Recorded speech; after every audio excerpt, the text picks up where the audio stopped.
તો આપણે બોન્ડ ટાઈપ્સની વાત કરતા હતા.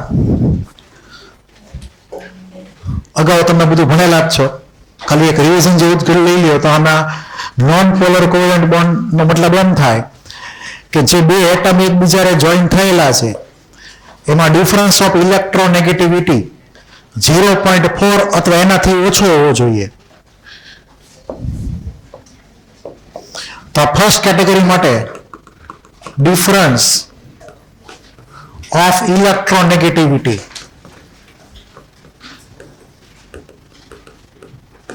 જો less than or equal to 0.4 હોય તો આપણે એને ઇમેજિન કરી લેવાનો નોન પોલર કોવેલન્ટ બોન્ડ. એટલે કે કાર્બન હાઇડ્રોજનનો બોન્ડ આપણે કેવો માનશું? Non polar કોવેલન્ટ માનશું. પછી ભલે એમાં ખરેખર પાર્શિયલ ચાર્જ પોઝિટિવ હોય હાઇડ્રોજન ઉપર અને કાર્બન ઉપર નેગેટિવ હોય, પણ એટલું બધું મેગ્નિટ્યુડ એનું હશે વધારે ઓછું હશે મેગ્નિટ્યુડ, એટલે એ કાઉન્ટ નહીં કરવાનું એટલું બધું. તો અહીંયા જેટલા મોલેક્યુલ લખેલા છે કાં તો એમાં બધા સેમ ટાઈપના એટમ અંદર કનેક્ટેડ છે, કાં તો પછી ડિફરન્સ એ પ્રમાણે એટલો બધો ઊંચો નથી. એટલે આ બધા નોન પોલર કોવેલન્ટ વાળા ગણ લેવાના. પછીની જે કેટેગરી છે પોલર કોવેલન્ટ બોન્ડ, ધ્રુવીય સહસંયોજક બંધ. તો એની અંદર ડિફરન્સ ઓફ ઇલેક્ટ્રોનેગેટિવિટી જે છે આની માટે તો એ લોકો માટે ડિફરન્સ ઓફ ઇલેક્ટ્રોનેગેટિવિટી આપણે લખી શકીએ કાઈ તરીકે. કાઈ એ માઇનસ કાઈ બી, કોઈ બે એટમ હોય એની વચ્ચે. આ કાઈનો મતલબ છે ઇલેક્ટ્રોનેગેટિવિટી. હવે 0.4 થી મોટો હોય, કેટલો હોય?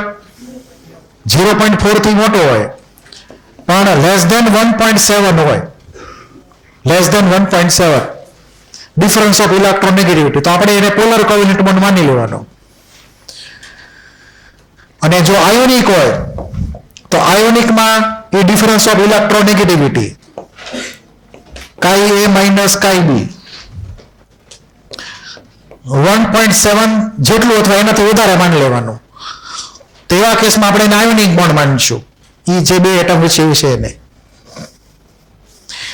આ એક જનરલ રૂલ છે. એવું નહીં માનતા કે આની હારે જ એક્ઝેક્ટલી મેચ થવું જોઈએ, થોડું ઘણું આગું પાછું હાલે કેસ બાય કેસ પ્રમાણે. આ એક જનરલ ક્લાસિફિકેશન સમજવા માટે છે. આ ત્રણેય ટાઈપના બોન્ડનો નોન પોલર કોવેલન્ટ, પોલર કોવેલન્ટ અને આયોનિક બોન્ડ. તમે તમારી રીતે અહીંયા પછી વેરીફાઈ કરી શકો કે પોટેશિયમ ને ક્લોરીનમાં ડિફરન્સ ઓફ ઇલેક્ટ્રોનેગેટિવિટી કેટલો છે, તો કે પોટેશિયમની વેલ્યુ લગભગ 0.9 ની આસપાસ થાય અને Cl ની લગભગ 3.0 ગણી લઈએ તો ડિફરન્સ મોટો જ છે 1.7 કરતા. એટલે આ બધા જે છે એ પ્રમાણે બધા આયોનિક માનવાના લખ્યા છે એ પ્રમાણે. પછી બીજું એ કે અહીંયા સોડિયમ હાઇડ્રાઇડના કેસમાં ડિફરન્સ જે છે આપણે જો કાઉન્ટ કરીએ તો સોડિયમની લગભગ 0.9 છે, હાઇડ્રોજનની 2.1 છે. તો અહીંયા એ આની હારે પાછું મેચ નથી થતો સોડિયમ હાઇડ્રાઇડના કેસમાં, તેમજ કેલ્શિયમ હાઇડ્રાઇડના કેસમાં. પણ અહીંયા જે બોન્ડ છે એક મેટલ વચ્ચે ને એક નોન મેટલ વચ્ચેનો બોન્ડ છે અને એમાંથી મેટલ ખૂબ હાઈલી રિએક્ટિવ છે S બ્લોક અને આમાં હાઇડ્રોજન છે H માઇનસ. એટલે એ સેન્સમાં આપણે એને આયોનિક માનવાનું છે. એટલે તમારે આ વેલ્યુ પર દર વખતે જવાની જરૂર નથી એમ કે આ લેસ ધેન 1.7 જ છે એને જ, એટલે તો પોલર કોવેલન્ટમાં વ્યૂ બહુ ખોટું પડશે. આપણે એને આયોનિકમાં મૂકવાના છે. તો ગ્રુપ 1 અને ગ્રુપ 2 એના જેટલા હાઇડ્રાઇડ છે એમાંથી ખાસ કરીને ગ્રુપ 1 વાળા બધા, કયા? ગ્રુપ 1 વાળા બધા એને આપણે આયોનિક માનવાના. ક્લિયર? ગ્રુપ 2 ની અંદર બેરિલિયમ નો જે હાઇડ્રાઇડ છે એ પોલિમેરિક, આપણે અગાઉ વાત કરેલી હતી યાદ હોય તો બ્રિજ બોન્ડિંગમાં, કે એને પોલિમેરિક સ્ટ્રક્ચર છે, તો એને પાછો આયોનિક માનવાનું નથી. ક્લિયર? સિમિલરલી મેગ્નેશિયમમાં પણ એવું જ આપણને જોવા મળે છે, એટલે કે પોલિમેરિક મેગ્નેશિયમ હાઇડ્રાઇડ, તો એને પણ આપણે આયોનિક નહીં માનીએ. કેલ્શિયમ, સ્ટ્રોન્શિયમ, બેરિયમને આયોનિક માનશું. ક્લિયર? આ ખાસ યાદ રાખજો. તો અહીંયા બીજા બે તમે એક્ઝામ્પલ એડ કરી શકો આની હારે, SrH2 ને BaH2. ગ્રુપ 2 વાળા જે હાઇડ્રાઇડ હોય એની અંદર એમાં આપણે બેરિયમ મેગ્નેશિયમને ડ્રોપ કરી દીધા, આ ત્રણને લીધા, કેલ્શિયમ, SR ને બેરિયમને આયોનિક તરીકે, અને ગ્રુપ 1 વાળા બધા આવી ગયા ટૂંકમાં. મેં ખાલી એક સેમ્પલ તરીકે એને એક લખેલું છે. અહીંયા લખી શકો તમે ઓલ ગ્રુપ 1. એટલે તમને આમાંથી એક એવો ક્વેશ્ચન આવે કે ભાઈ આયોનિક છે કે ડીએમ, આમાંથી કેટલા મોલેક્યુલ આયોનિક છે, તો એની માટે તમને એક ક્વેશ્ચન કામ લાગે.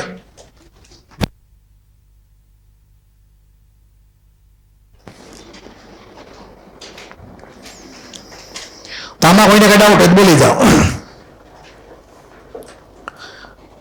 હવે અહીંયા ધ્યાન રાખજો પાછા કે મેં અહીંયા પોલર કોવેલેન્ટ બોન્ડ એટલે કે એનો જે બોન્ડ છે એનો પોલર છે, પણ મોલેક્યુલ પોલર છે કે નહીં બોલો.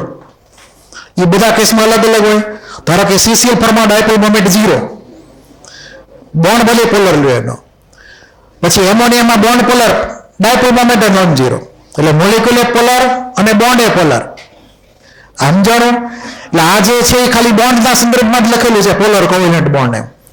ડાયપોલ મોમેન્ટ પર તો આપણે અલગ એનો હિસાબ કિતાબ કરી નાખેલો છે. એટલે તમને એ પ્રમાણેના ઇન્ટિજર પૂછાય કે એવા કયા મોલેક્યુલ છે જેમાં બોન્ડ પોલર છે અને સાથે મોલેક્યુલ પોલર છે, અથવા કેવા મોલેક્યુલ જેમાં બોન્ડ પોલર પરંતુ મોલેક્યુલ નોન પોલર. એવા તમને ઇન્ટિજર ટાઈપના ક્વેશ્ચન પૂછે કે ડાયપોલ મોમેન્ટ આધારિત. પછી અહીંયા જે બધા એક્ઝામ્પલ છે એમાં બધામાં ઓલા પોલર કોવેલેન્ટની હારે હારે અહીંયા કોઓર્ડિનેટ બોન્ડ એ સમજવાનો. તો H3O પ્લસમાં એક કોઓર્ડિનેટ બોન્ડ જે છે એ તમે એમોનિયમમાં છે, BF4 માઇનસમાં એક કોઓર્ડિનેટ બોન્ડ છે, CO માં કોઓર્ડિનેટ બોન્ડ, આ બધામાં કોઓર્ડિનેટ બોન્ડ પ્રેઝન્ટ છે, ઇન્ક્લુડિંગ Al2Cl6. ક્લિયર? અને હારે બીજો બોન્ડ તો હોય તે પોલર કોવેલેન્ટ વાળો. બરાબર? કોઈ પણ મોલેક્યુલમાં માત્ર ને માત્ર એક જ એટલે કે કોઓર્ડિનેટ બોન્ડ શક્ય નથી. કોઓર્ડિનેટ છે એ એક્સ્ટ્રા હોય, કોકની હારે હોય, એકલો ન હોય કોઈ દી. ક્લિયર? પણ નોન પોલર કોવેલેન્ટ એકલો હોઈ શકે, આયોનિક એકલો હોઈ શકે, પછી પોલર કોવેલેન્ટ એકલો હોઈ શકે, પણ આ જે કોઓર્ડિનેટ હોય કોઈ દી એકલો નહીં હોય, કોકની હારે જ હશે. આ સમજાણો મેં કીધી? એટલે બે એટમ વચ્ચે જે બોન્ડ હોય કોઓર્ડિનેટ હોય તો એ મોલેક્યુલ કામનો નહીં કોઈ રીતે. એ હંમેશા બીજા એટમ હોવાના જ તેની હારે. જેમ કે અહીંયા NH4 પ્લસ છે તો NH4 પ્લસમાં 3 NH બોન્ડ છે એ પોલર કોવેલેન્ટના, એક H પ્લસ ની બોન્ડ એનો કોઓર્ડિનેટ છે પાછો. ક્લિયર? એટલે આ તમારે એ પ્રમાણે આમાં ધ્યાન રાખવાનું. બીજું તમને એમ પણ પૂછે કે ભાઈ ધારો કે Al2 માં કેટલા કોઓર્ડિનેટ બોન્ડ છે, તો કે 2 કોઓર્ડિનેટ બોન્ડ છે. પછી CuNH3 પ્લસ એનું સ્ટ્રક્ચર આપણે ઇમેજિન કરીએ તો આ ટાઈપનો સ્ક્વેર પ્લેનર સ્ટ્રક્ચર થશે. 4 નાઇટ્રોજન જે છે એ જોઈન કરી દેવાના એમોનિયાના, અને એનો શેપ થશે સ્ક્વેર પ્લેનર. તો અહીંયા નાઇટ્રોજન થી કોપરનો થઈ ગયો કોઓર્ડિનેટ બોન્ડ, એટલે કે 4 કોઓર્ડિનેટ બોન્ડ થઈ ગયા. એટલે તમને આ એમ પણ પૂછી શકે કે કેટલા કોઓર્ડિનેટ બોન્ડ પ્રેઝન્ટ છે પર્ટિક્યુલર મોલેક્યુલ કે આયન ની અંદર. આમાંથી ઇન્ટિજર ટાઈપના ક્વેશ્ચન જનરેટ થઈ શકે આગળ જતા.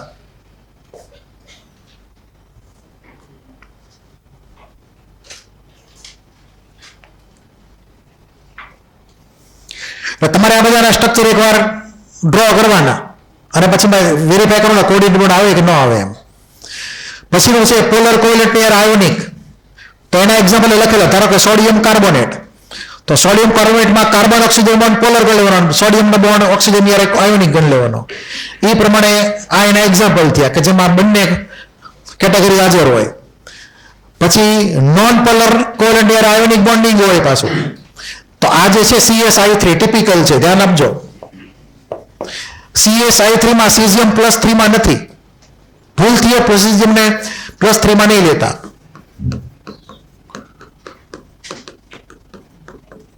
એ I3-1 છે. તો સીઝિયમ CsI3 નો મતલબ સીઝિયમ +1 ને I3-1. સીઝિયમ +3 માં પ્રેઝન્ટ છે એ નહીં, કેમ કે ક્યારે +3 માં જોઈએ જ ન કે ગ્રુપ 1 ની જે મેટલ હોય. ત્યારબાદ Na2O2 માં ઓલો પેરોક્સાઇડ છે, શું છે? Peroxide Na2O2. એમાં તમે આમ ઇમેજિન કરી શકો 2Na+ અને O2 2-. પછી KO2 જે છે એને કહેવાય પોટેશિયમ સુપર ઓક્સાઇડ, જેમાં K+ હોય ને O2 ઉપર -1 હોય ચાર્જ. તો આ ઓક્સિજનના જે બોન્ડ છે polar non polar covalent. O2-1 એક સિંગલ એનાયન છે. એમાં બે ઓક્સિજન વચ્ચેનો બોન્ડ છે નોન પોલર કોવેલેન્ટ, પણ આ બેનો બોન્ડ પાછો કેવો થઈ ગયો? આયોનિક. એટલે આ બધા એક્ઝામ્પલ એ પ્રમાણેના ગણવાના તમારે. પછી એની પછી આવશે પોલર અને નોન પોલર કોવેલેન્ટ બંને એક હારે હાજર હોય, આયોનિક ને બધું ન હોય, તો આ બધામાં તમે જાતે એ પ્રમાણે વેરીફાઈ કરી શકો. ધારો કે અહીંયા H2O2 માં ઓક્સિજનનો બોન્ડ નોન પોલર કોવેલેન્ટ અને O ને H નો બોન્ડ પોલર કોવેલેન્ટ. પછી પોલર કોવેલેન્ટ, આયોનિક અને કોઓર્ડિનેટ ત્રણેય હાજર હોય એકારે, એટલે કે કોવેલેન્ટ હોય, આયોનિક હોય, કોઓર્ડિનેટ હોય. તો NH4Cl K4FeCN6.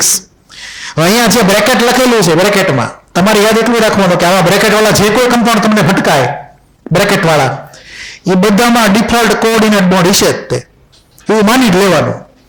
તમારે 12માં આખું ચેપ્ટર ભણવાનું થશે આવા ટાઈપના જે કોમ્પ્લેક્સ કમ્પાઉન્ડ હોય બ્રેકેટ વાળા, સ્ક્વેર બ્રેકેટ વાળા, એનું આખું ચેપ્ટર આવશે એ પ્રમાણે. તો આમાં કોઓર્ડિનેટ બોન્ડ હાજર છે. પોટેશિયમ આયન છે એટલે આયોનિક બોન્ડ તો માની જ લેવાનો. ગ્રુપ 1 ની કોઈ પણ બેઠેલા હોય તો આયોનિક બોન્ડ તમે ડિફોલ્ટ માની શકો. અહીંયા જે છે HBF4 માં H+ ને BF4 - 1 છે. આ HBF4 ની અંદર H+1 ને BF4 - 1 જે આપણે અગાઉ બનાવેલો હતો. અને આ તો છે તે એમોનિયમ પરક્લોરેટ. એટલે આમાં આયોનિક બોન્ડ હાજર ની બધા બોન્ડ તમારે હાજર માનવાના.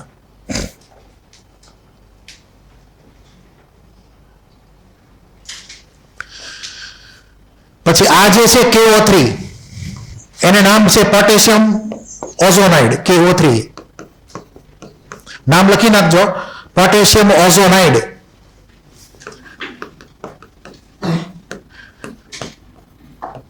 એમાં O3 - 1 ને ઓઝોનાઇડ આયન કહેવાય. તો એમાં જે 3 ઓક્સિજન છે એની વચ્ચેનો બોન્ડ નોન પોલર કોવેલેન્ટ, અને અહીંયા બે થઈ ગયો આયોનિક બોન્ડ.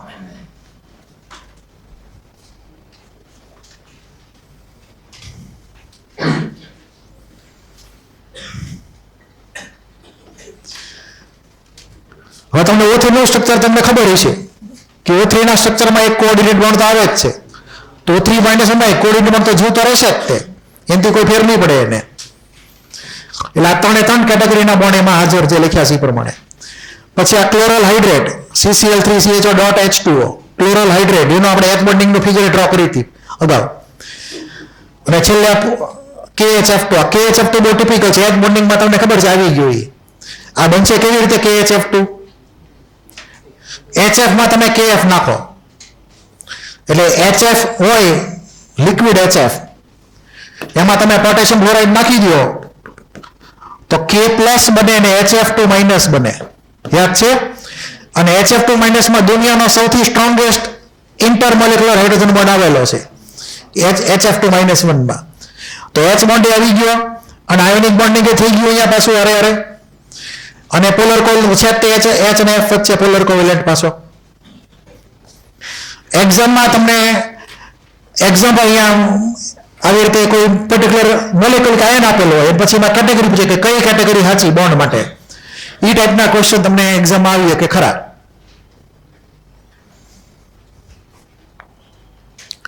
હવે આપણે અગાઉ વાત કરી લીધી, બરાબર? તમારે એક નજર ફેરી લીધી બધી ટાઈપના અલગ અલગ બોન્ડ છે એ પ્રમાણે બધું તમને ડ્રો કરીને આપેલું જ છે. આ વાત આપણે લાસ્ટ લેક્ચરમાં થઈ ગઈ, આની થઈ ગઈ લાસ્ટ લેક્ચરમાં વાત. આ સ્ટ્રક્ચર હતું જે લાસ્ટ લેક્ચરમાં વાત થઈ ગઈ. હવે આની વાર્તા આપણી પૂરી. પછી મેં તમને કરેક્શન લખવાનું કીધું હતું. કોઈ યાદ છે? હું કીધું કરેક્શન ની કે આમાં આપણે 4 H બોન્ડ માનવાના હતા, 2 ની બદલે. બાય મિસ્ટેક એ ફિગર યુક્ત નહોતી, કેમ કે માર્કેટમાં અલગ અલગ ફિગર ફરે છે. 4 વાળી ફિગર છે ને 2 વાળી ફિગર છે. હવે 4 વાળી ફિગરને આપણે સ્ટાન્ડર્ડ નંબરની આગળ વધશું અત્યારે, તો અહીંયા અમે ચેન્જ કરેલું છે 4 લખજો, અને બાકી બધામાં 2 H બોન્ડ છે. પછી આ બધામાં એક જ ઇન્ટ્રામોલેક્યુલર H બોન્ડ, એના બધા એક્ઝામ્પલ આપેલા છે. એટલે H બોન્ડિંગ આપણે અગાઉ ભણી ગયા, તમને એની પરથી સ્ટ્રક્ચર બધું આવડતું હશે, એટલે તમને આમાંથી પણ એ પ્રમાણે ક્વેશ્ચન પૂછી શકાય. હવે આની વાર્તા આપણી પૂરી. હવે હાવ નવો ટોપિક અને છેલ્લો ટોપિક આખા ચેપ્ટરનો, મોલેક્યુલર ઓર્બિટલ થિયરી. આ ટોપિક પૂરો એટલે ચેપ્ટર પૂરું. આ વીકમાં કદાચ ચેપ્ટર પૂરું થઈ જશે 3 લેક્ચરમાં. પછી નવું ચેપ્ટર સ્ટાર્ટ થશે, રેડોક્સ. તમને પછી જોવું પડશે તમને શું લખીને આપ્યું છે, લગભગ તો રેડોક્સ જ શરૂ થશે. હવે વેલેન્સ બોન્ડ થિયરી એની કમ્પેરિઝન મોલેક્યુલર ઓર્બિટલ થિયરી યારે. મોલેક્યુલર ઓર્બિટલ થિયરીનો મતલબ છે આણ્વીય કક્ષકવાદ. ટાઈમ મળશે તો આની ઝેરોક્સ તમને આપી દઈશ. અત્યારે બહુ ખાસ લખવાની જરૂર નથી, કેમ કે આ બધા પોઈન્ટ ઇન્ડાયરેક્ટલી તમને મોડ્યુલમાં લખેલા જ છે કોઈ ને કોઈ રીતે થિયરી સેક્શનમાં, પણ આવી રીતે નહીં લખેલા હોય. અહીંયા ખાલી સમજવા ઉપર પહેલા ફોકસ કરો, ઝેરોક્સની વહીવટ આપણે પછી કરશું તમ તારે. તો વેલેન્સ બોન્ડ થિયરીમાં આપણે એવું માન્યા હતા કે ઇન્ફાઇનાઇટ ડિસ્ટન્સથી બે એટમ દોડતા દોડતા આવે, પછી બોન્ડ બનાવી નાખે અને જોઈન થઈ જાય. એટલે આપણે આ કંઈક આવી ફિગર એનર્જીની કાંઈક જોઈ હતી, તમને યાદ હોય તો. આ એનર્જી એક્સિસ હોય, અહીંયા ડિસ્ટન્સ હોય, તો આગેથી બે મોલિક્યુલ દોડતા આવે, પછી સીધો આમ આવો ગ્રાફ આપણે આવતો તો યાદ હોય તો. એટલે વેલેન્સ બોન્ડમાં ન્યુક્લિયસ પહેલા આગા હતા, ત્યાંથી દોડતા દોડતા નજીક આવ્યા, અને પછી બેની એટોમિક ઓર્બિટલનું સીધું કોમ્બિનેશન થયું. એટલે એને એટોમિક ઓર્બિટલને ડાયરેક્ટ મિક્સ કરાવી દીધી વેલેન્સ બોન્ડ થિયરીમાં. મોલેક્યુલર ઓર્બિટલ થિયરીમાં એવું નથી માનવાનું. આપણે કોઈ મોલેક્યુલ હોય એના જે અલગ અલગ એટમ્સ હોય, એટલે કે ન્યુક્લિયસ હોય, એને ફિક્સ જગ્યાએ રાખી મૂકવાના, ત્યાંથી હલાવવાના નહીં. એટલે એવું નહીં માનવાનું કે ભાઈ એટમ અલગ અલગ ડિસ્ટન્સ સુધી નજીક આવ્યા, એમ ફિક્સ માની લેવાના કે આ મોલેક્યુલ છે, એની આ ન્યુક્લિયસ, ટૂંકમાં જે એટમ હોય એનું ન્યુક્લિયસ, અને એ એટમની એટોમિક ઓર્બિટલ એકબીજા સાથે મિક્સ થાય. એટલે કે બે એટમની એટોમિક ઓર્બિટલ એકબીજા સાથે મિક્સ થાય. એ પોઈન્ટ આમાં હતો, આમાં એ જ પોઈન્ટ છે, પણ ડિફરન્સ શું આવશે એમાં કે વેલેન્સ બોન્ડ થિયરીમાં જે એટોમિક ઓર્બિટલ મિક્સ થશે, તેમ છતાંય તે પોતાનું ઇન્ડિપેન્ડન્ટ એક્ઝિસ્ટન્સ જાળવી રાખશે. એ લોકો ક્લિયર? એ એમ કહી શકશે કે આ ઇલેક્ટ્રોન મારો હતો પહેલા, આપણે ભાગીદારીમાં મેં તને આપ્યો એમ. બીજી ઓર્બિટલ એમ કે ના ના આ ઇલેક્ટ્રોન મારો હતો, એ મેં તને આપ્યો હતો. એટલે બંને ઓર્બિટલ મિક્સ થયા પછી પણ પોતાનું ઇન્ડિપેન્ડન્ટ એક્ઝિસ્ટન્સ રાખી મૂકે. મોલેક્યુલર ઓર્બિટલ થિયરીમાં એવું માનવાનું કે એકવાર બે અલગ અલગ એટમની ઓર્બિટલ મિક્સ થઈ ગઈ પછી એનું સ્વતંત્ર અસ્તિત્વ ખતમ, ધી એન્ડ. ક્લિયર? હવે નવી જ આખી ઓર્બિટલ બની ગઈ, નવી કંપની બની ગઈ, નવા નામ મળી. વડાફોનની આઈડિયા ભેગા થયા, વી બની ગઈ એમાંથી. બરાબર છે? નહીં વડાફોન નહીં, આઈડિયા બેમાંથી એકે નહીં, નવી જ કંપની વી. એ પ્રમાણે તો અહીંયા બે એટમની ઓર્બિટલ મિક્સ કરાવવાની, એ બેનું અસ્તિત્વ ખતમ, નવી જે કંપની એમાંથી ઊભી થાય, એટલે કે નવી જે મોલેક્યુલર ઓર્બિટલ બને એમાંથી. એટલે જૂની ખતમ ને નવી જે હોય ગણવાની તમારે. પછી કોઈ દાવો ન કરીએ કે જો વડાફોન વાળા કે જો આ આટલા કસ્ટમર મારા હતા, ઓલા તારા હતા, એમ એ બધું ભેગું થઈ ગયું, બધું મિક્સ થઈ ગયું. ક્લિયર છે? એટલે હવે પછી કોઈ દાવો કરી શકશે નહીં કે મારા આટલા હતા, તારા આટલા કસ્ટમર હતા, પછી મારે વધારે મારો એટલા કે એવું ન હોય એમાં પછી. એટલે આ એક તમારે ડિફરન્સ યાદ રાખવાનો જે પોઈન્ટ લખેલા છે કે atomic orbital lose their identity after formation of molecular orbital. અહીંયા atomic orbitals maintain their identity even after bond formation, એટલે કે પોતાનું અસ્તિત્વ જાળવી રાખશે એ લોકો. પછીના જે ઇમ્પોર્ટન્ટ પોઈન્ટ જે છે એમાં H2+ એક મોલેક્યુલર આયન ગણવાનો. મોલેક્યુલમાંથી બનેલો આયન એટલે મોલેક્યુલર આયન. He2+ એ પણ એક પ્રકારનો મોલેક્યુલમાંથી બનેલો મોલેક્યુલર આયન ઇમેજિન કરવાનો. હવે આ જે છે એનું અસ્તિત્વ સાબિત થઈ ગયેલું છે એક્સપેરિમેન્ટલી કે ભાઈ H2+ બની શકે છે, He2+ પણ બની શકે છે. હવે H2+ માં તમે જો ટોટલ ઇલેક્ટ્રોન કાઉન્ટ કરો કેટલા થાય? એક જ થાય ને. He2+ માં ટોટલ ઇલેક્ટ્રોન કાઉન્ટ કરો કેટલા થાય? 3. એટલે કે ઓડ ઇલેક્ટ્રોન થઈ ગયા ટોટલ, કાં તો 1 કાં તો 3 કાં તો 5 એવી રીતે ટૂંકમાં. એટલે આવા જે બધા સ્પેશિયલ કેસીસ છે એનું અસ્તિત્વ વેલેન્સ બોન્ડ થિયરી સમજાવી ન શકે કોઈ રીતે કે હું કામ એક્ઝિસ્ટ કરે છે એમાં લોકો. પણ આ લોકોના એક્ઝિસ્ટન્સ આપણને મોલેક્યુલર ઓર્બિટલ થિયરીથી સમજાવી શકાશે. એટલે કે એમો થિયરી જે છે આ એક્ઝિસ્ટન્સ સમજાવી કે કેવી રીતે બન્યા એમ. પછી વીબી થિયરી પ્રમાણે O2 ડાયામેગ્નેટિક છે. એટલે કે વેલેન્સ બોન્ડ થિયરીમાં આપણે જો ખાલી ઇમેજિન કરી લઈએ ઓક્સિજનનું ઇલેક્ટ્રોનિક કોન્ફિગરેશન, તો આપણે કાંઈક આવી રીતે લખ્યું હતું હિલિયમ કોર 2s અને 2p ની 3 ઓર્બિટલ. આ પહેલો ઓક્સિજન, પછી બીજો ઓક્સિજન પ્રમાણે હિલિયમ કોર 2s અને 2p ની 3 ઓર્બિટલ. હવે અહીંયા 2 ઇલેક્ટ્રોન અહીંયા મૂકી દઈએ, અહીંયા તો 2 ઇલેક્ટ્રોન, હવે આમાં એક ઇલેક્ટ્રોન મૂકો. હવે વેલેસ બોન્ડ થિયરીમાં એવું કીધું હતું કે આ બે સીધા મર્જ થશે, આ રીતે મર્જ થશે, એક સિગ્મા ને એક પાઈ બોન્ડ બનાવી રાખશે. એટલે કે પ્યોર એટોમિક ઓર્બિટલ બંને ઓ એટમની મિક્સ થઈ અને અહીંયા ડબલ બોન્ડ ક્રિએટ થયું, એક સિગ્મા ને એક પાઈ. વેસ્પર વેલેસ બોન્ડ થિયરી. હવે આ O2 જે મોલેક્યુલ જે છે એમાં એક પણ અનપેડ ઇલેક્ટ્રોન દેખાઈશ, અહીંયા બંને પેડ, અહીંયા પેડ, આ બધા પેડ જ ઇલેક્ટ્રોન છે, તો એ ડાયામેગ્નેટિક થવો જોઈએ O2. એટલે વેસ્પર વીબી થિયરી ડાયામેગ્નેટિક છે, પરંતુ હકીકતમાં O2 પેરામેગ્નેટિક નીકળ્યો. તો હું કામ પેરામેગ્નેટિક બન્યો એ આપણે વેલેસ બોન્ડ થિયરી ઉપરથી સમજાવીએ કે નહીં કોઈ રીતે. એટલે આ એની એક કે મર્યાદા થઈ ગઈ, આ એની એમાં લાગુ નથી પડતો, બધી ખામી પણ કહીએ કઈ ટૂંકમાં એને. તો O2 is paramagnetic as per એમો theory. એમો એટલે એમો થિયરી, મોલેક્યુલર ઓર્બિટલ થિયરી, આણ્વીય કક્ષકવાદ. આ વેલેસ બોન્ડ થિયરી. તો વેલેસ બોન્ડ થિયરી ફેલ જાય છે O2 ની અંદર. પછી આગળ જતા બીજા બે મોલેક્યુલ આવે છે N2. N2 માં તમને ખબર છે કે ટ્રિપલ બોન્ડ છે બે નાઇટ્રોજન વચ્ચે, એક સિગ્મા ને બે પાઈ. હવે આ N2 જે છે એમાં ટ્રિપલ બોન્ડ છે, પછી ઇથાઇન જે છે એમાં પણ ટ્રિપલ બોન્ડ છે બે કાર્બન વચ્ચે. હવે N2 જે છે નિષ્ક્રિય છે, ઇનર્ટ છે, એની રિએક્શન જલ્દી થાય નહીં, તમારે એની માટે હાઈ ટેમ્પરેચર જોઈએ બહુ. એટલે N2 ઓલમોસ્ટ ઇનર્ટ. ક્લિયર? રિએક્શનમાં પાર્ટિસિપેટ કરીને લે. તમે ઓપન વેસલમાં કોઈ રિએક્શન કરો તો N2 માં કોઈ પાર્ટિસિપેટ કરે નહીં મોટાભાગના કેસમાં, એમને જ રહે. O2 ભલે ઇન્વોલ્વ થતો, N2 ઇન્વોલ્વ થશે નહીં ક્યાંય. એટલે કે N2 કેવો છે? ઇનર્ટ છે, નિષ્ક્રિય છે. એની સામે આ ઇથાઇન છે, C2H2 જેને કહીએ, એમાં કાર્બન કાર્બનના ટ્રિપલ બોન્ડ છે. તો એ લોજિક આપણે એક્સટેન્ડ કરીએ કે ભાઈ આ ઇનર્ટ હોય, નિષ્ક્રિય હોય, તો આ ભાઈ ઇનર્ટ નિષ્ક્રિય થવા જોઈએ, પણ એવું થયું નહીં. એટલે કે વેલેસ બોન્ડ થિયરી એમાં સમજાવીને આવ્યું કે ભાઈ આ ઇનર્ટ કેવી રીતે છે અને આ કેવી રીતે રિએક્ટિવ છે, સક્રિય કેવી રીતે છે, બેમાં ટ્રિપલ બોન્ડ છે. પણ આ તમને એમો થિયરીમાં સમજાઈ જશે આગળ જતા જેમ ભણશું એમ, કે હું કામ આ ઇથાઇન રિએક્ટિવ થઈ ગયો કમ્પેરિઝનમાં N2. ક્લિયર? એટલું એ તમને આમાં ક્લિયર થશે. એટલે આ બધા એના પોઈન્ટ હતા જે તમને ટ્રુ ફોલ્સમાં પૂછી શકાય. એટલું ક્લિયર? આ ઝેરોક્સમાં કંઈક વહીવટ કરું છું એ પ્રમાણે ટાઈમ મળશે એટલે. ઓકે, હમણાં કઈ લખવાની જરૂર છે એ પ્રમાણે ટાઈમ બગડશે અને ઘણો બધો. આ બધા પોઈન્ટ્સ આપણને ક્યાંક ને ક્યાંક આગળ જતા ભટકાવાના છે. હવે થોડુંક ફિઝિક્સ ભણી લઈએ. તમારે ફિઝિક્સમાં વેવ જેવું કાંઈક હાલી ગયું છે અથવા ઉપર થયેલું તમને બેઝિક ઇન્ફોર્મેશન થોડી ક્લિયર હશે. મેં તમને અગાઉ એટોમિક સ્ટ્રક્ચરના ચોટમાં ઇન્ટરફિરન્સ રીતે વાત કરી હતી. ઇન્ટરફિરન્સ એ તમારે 12માં ફિઝિક્સમાં વેવ ઓપ્ટિક્સમાં ભણવાનો આવશે. ગુજરાતીમાં કહેવાય વ્યતિકરણ.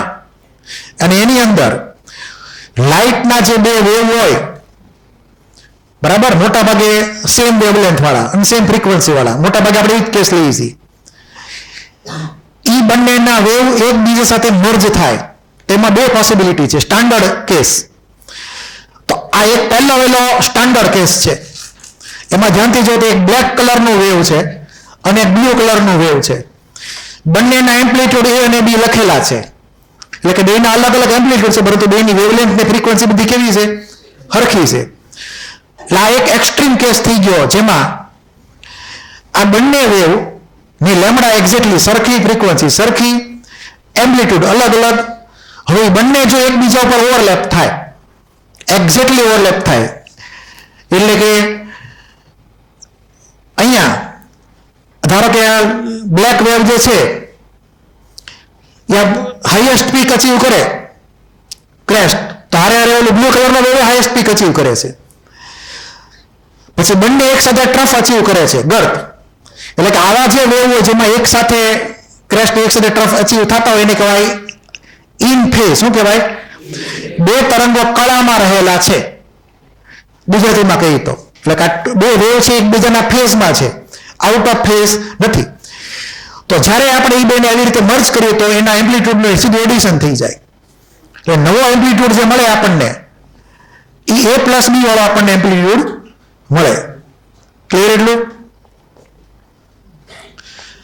તો આ જે છે એને આપણે નામ પડશું કન્સ્ટ્રક્ટિવ ઇન્ટરફેરન્સ, કે જેમાં એમ્પ્લિટ્યુડ બંનેના સીધા એડઅપ થઈ જાય. પહેલા કરતા વધારે એમ્પ્લિટ્યુડ ઓવરઓલ જે ફાઇનલ વેલ્યુ મળે એનો. પછી બીજો એક્સ્ટ્રીમ કેસ છે કે બંને આઉટ ઓફ ફેઝ જ રાખવાના, એટલે એક જણનો ક્રેસ્ટ આવે તો બીજાનો ટ્રફ આવે. ક્લિયર? હવે તમે આ બેને એડ કરો આવી રીતે બ્લુ ને બ્લેક, તો નેટ કેવું થઈ જાય? A માઇનસ બી થઈ જાય. શું થઈ જાય? A minus. એકબીજાને બે કટ કરે છે. એટલે અહીંયા ફેર એટલો પડશે કે જ્યારે બે વેવ આવી રીતે કન્સ્ટ્રક્ટિવ ઇન્ટરફરન્સ કરે ત્યારે ઇન્ટેન્સિટી લાઇટની વધી જાય, કેમ કે intensity proportional to square of amplitude. એવું તમે ફિઝિક્સમાં ભણશો અથવા આગળ જતા ભણશો એ પ્રમાણે. તો આની ઇન્ટેન્સિટી વધી ગઈ. જ્યારે આ કેસમાં ઇન્ટેન્સિટી શું થઈ? ઘટી ગઈ, બે કરતા ઘટી ગઈ. ક્લિયર? એટલે જ્યારે આ ઘટના થતી હોય કન્સ્ટ્રક્ટિવ ઇન્ટરફરન્સ, એટલે આપણે અમુક જગ્યાએ વધારે લાઇટ દેખાય અને અમુક જગ્યાએ ઓછી લાઇટ દેખાય. તો જ્યાં વધારે લાઇટ દેખાણી, વધારે ઇન્ટેન્સિટી વાળી, ત્યાં કન્સ્ટ્રક્ટિવ ઇન્ટરફરન્સ થતું હોય છે. અને જ્યાં ઓછી લાઇટ દેખાણી, તો મતલબ કે ડિસ્ટ્રક્ટિવ ઇન્ટરફરન્સ થતું છે. આને ગુજરાતીમાં કહેવાય સહાયક વ્યતિકરણ, આને કહેવાય વિનાશક વ્યતિકરણ. વિનાશકનો મતલબ બે મેગ્નિટ્યુડ એકબીજાને કટ કરે. અને માની લો કે જો બંને ઇક્વલ મેગ્નિટ્યુડ હોય તો હાવ ઝીરો, હાવ અંધારું થઈ જાય. શું થઈ જાય? હાવ અંધારું. પણ આ તમે આગળ ફિઝિક્સમાં ડીપમાં જઈને ભણશો. તો અત્યારે આ એક ફિગર ડ્રો કરી નાખો સમજવા માટે, આગળ જતા કામ લાગશે થોડીક વાર પછી.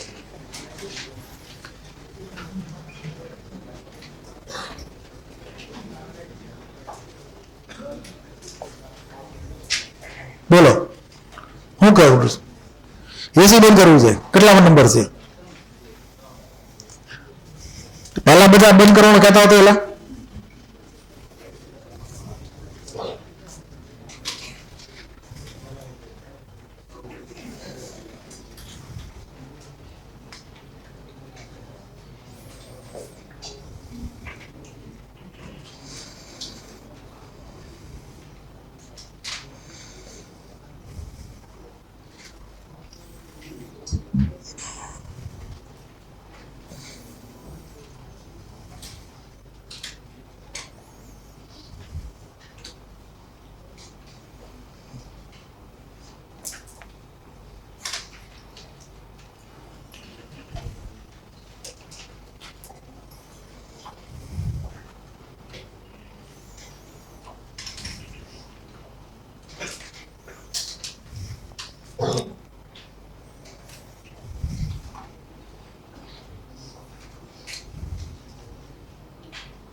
થોડુંક ઉતાવળ રાખજો,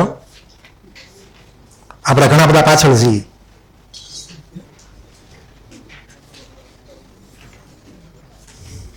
એટલે એમ રીતે એમ પાછળ નથી, પણ શરૂઆતમાં તમારે ઓછા લેક્ચર હતા, બહુ 4 લેક્ચર હતા, એને લીધે બધે પાછળ છે.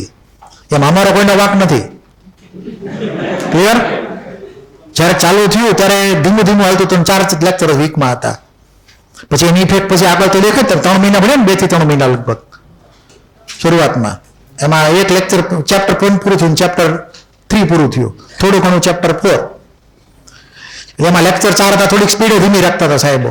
નવું શરૂઆત હતી એટલે પછી એનો ઇફેક્ટ છેલ્લે પછી આવે પાછળ. એટલે ઓપનિંગ બેટ્સમેન કેમ ધીમું રમે, ઓવરો ખાય, બરાબર છે. અને જો મેચ હોય T20 ની તો કેવા ભીની પડે છેલ્લે, પછી છેલ્લા વાળા બહુ રન દોરો આપણે ફૂલ સ્પીડમાં. એટલે ઓવરો તો ટીમનો ટોલ ધીમો થયો ને, હા ઓછો થયો ને ટૂંકમાં.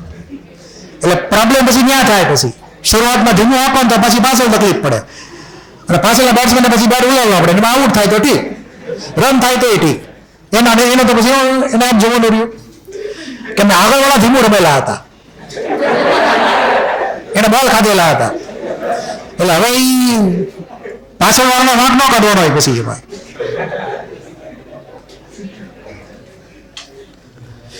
આ લખાઈ ગયું છે બધાને. આ જે છે ને ફિઝિક્સમાં એને નામ પડેલું છે ઇન્ટરફેરન્સ. એમાં અલગ અલગ વેવ તમે ફિઝિક્સમાં લેશો એ પ્રમાણે, લાઇટના વેવ મોટે ભાગે. હવે આને આ કન્સેપ્ટ જો આપણે એક્સટેન્ડ કરીએ એટોમિક ઓર્બિટલ માટે, કોની માટે? અને એટોમિક ઓર્બિટલ એક પ્રકારના વેવ ફંક્શન જ છે, ટૂંકમાં વેવ જ છે એક પ્રકારના. એટલે કે શ્રોડિંજરની જે થિયરી હતી એમાં એને ઇલેક્ટ્રોનને વેવ તરીકે માનેલું હતું. શું માનેલું હતું? ઇલેક્ટ્રોનની વેવ તરીકે.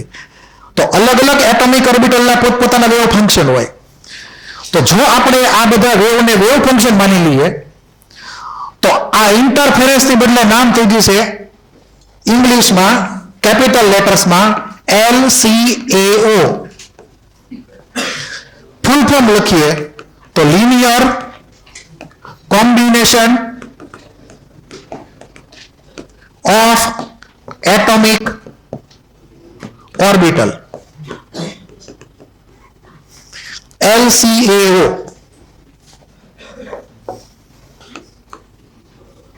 જે ઇનડાયરેક્ટલી ઇન્ટરફેરન્સ નું એક્સટેન્શન છે એટોમિક ઓર્બિટલ ને વેવ માનીને.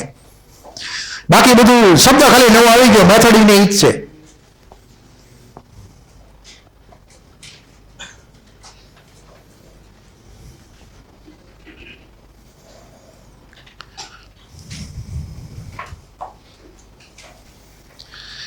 તો એમો થિયરી જે છે મોલેક્યુલર ઓર્બિટલ થિયરી, એમાં એવું માનવામાં આવે છે કે બે અલગ અલગ એટમની જે એટોમિક ઓર્બિટલ હોય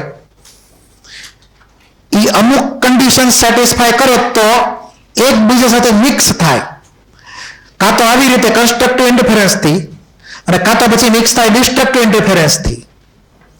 અહીંયા આપણે કન્સ્ટ્રક્ટિવમાં આવું છું તો એમ્પ્લિટ્યુડ વધી ગયો, ક્લિયર? અહીંયા એમ્પ્લિટ્યુડ ઘટી ગયો. હવે આપણે મેં તમને અગાઉ વાત કરેલી હતી કે અહીંયા ઇન્ટેન્સિટી જે છે એ proportional to square of amplitude છે, યાદ છે ને? તો આપણે આને જો એટોમિક ઓર્બિટલને એક્સટેન્ડ કરીએ તો અહીંયા આ ઇન્ટેન્સિટી રિપ્લેસ થશે ઇલેક્ટ્રોનની પ્રોબેબિલિટીથી. કોનાથી રિપ્લેસ થશે? ઇલેક્ટ્રોનની probability.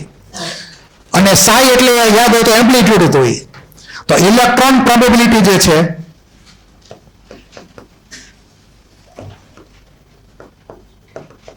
Proportional two Sai square, યાદ છે? આવું આપણે પહેલા ભણ્યા હતા. તો અહીંયા આ એમ્પ્લિટ્યુડ એડ થઈ ગયો તો બે વેવ ફંક્શન ધારો કે એડ થતા હોય કોઈ રીતે, એટલે કે કન્સ્ટ્રક્ટિવ ઇન્ટરફેરન્સ કરતા હોય તો બે ન્યુક્લિયસની વચ્ચે ઇલેક્ટ્રોન ડેન્સિટી વધી જાય, એટલે કે ઇલેક્ટ્રોન હોવાની સંભાવના વધી જાય. પણ જો કોઈ બે એટોમિક ઓર્બિટલ આ લોજિક પ્રમાણે એકબીજામાં મર્જ થાય ડિસ્ટ્રક્ટિવ ઇન્ટરફેરન્સથી તો એકબીજાના એમ્પ્લિટ્યુડને કટ કરે, એટલે ઇન્ટેન્સિટી જે આવે ઇલેક્ટ્રોનની, એટલે કે પ્રોબેબિલિટી ઇલેક્ટ્રોનની ઘટી જાય બે ન્યુક્લિયસ વચ્ચે અગાઉ એટોમિક ઓર્બિટલની સાપેક્ષે. એટલે કે આ A - B ની જે વેલ્યુ છે એમ્પ્લિટ્યુડની વેલ્યુ એ A કરતા પણ ઓછી છે અને B કરતા પણ ઓછી છે, માની શકો તમે એ પ્રમાણે. એટલે કે ઇન્ટેન્સિટી ઓવરઓલ ઘટી ગઈ. તો આપણી આગળ અહીંયા એટોમિક ઓર્બિટલ બે રીતે ભેગી કરવાની છે, કાં તો કન્સ્ટ્રક્ટિવ કાં તો ડિસ્ટ્રક્ટિવ. ક્લિયર? એ પ્રમાણે ઇલેક્ટ્રોન ડેન્સિટી બે ન્યુક્લિયસની વચ્ચે ચેન્જ થશે. ઓકે? એટલે હવે ઇમેજિન કરજો કે આપણી આગળ 2 એટોમિક ઓર્બિટલ છે. કેટલી? 2 એટોમિક ઓર્બિટલ. અહીંયા તે 2 એટોમિક ઓર્બિટલ છે એવું ઇમેજિન કરી લો. તો એમાંથી જે મળે કન્સ્ટ્રક્ટિવ ઇન્ટરફેરન્સ અને ડિસ્ટ્રક્ટિવ ઇન્ટરફેરન્સ એને કહેવાય મોલેક્યુલર ઓર્બિટલ. શું કહેવાય એને? આને આપણે ઇમેજિન કરીએ મોલેક્યુલર ઓર્બિટલ. હવે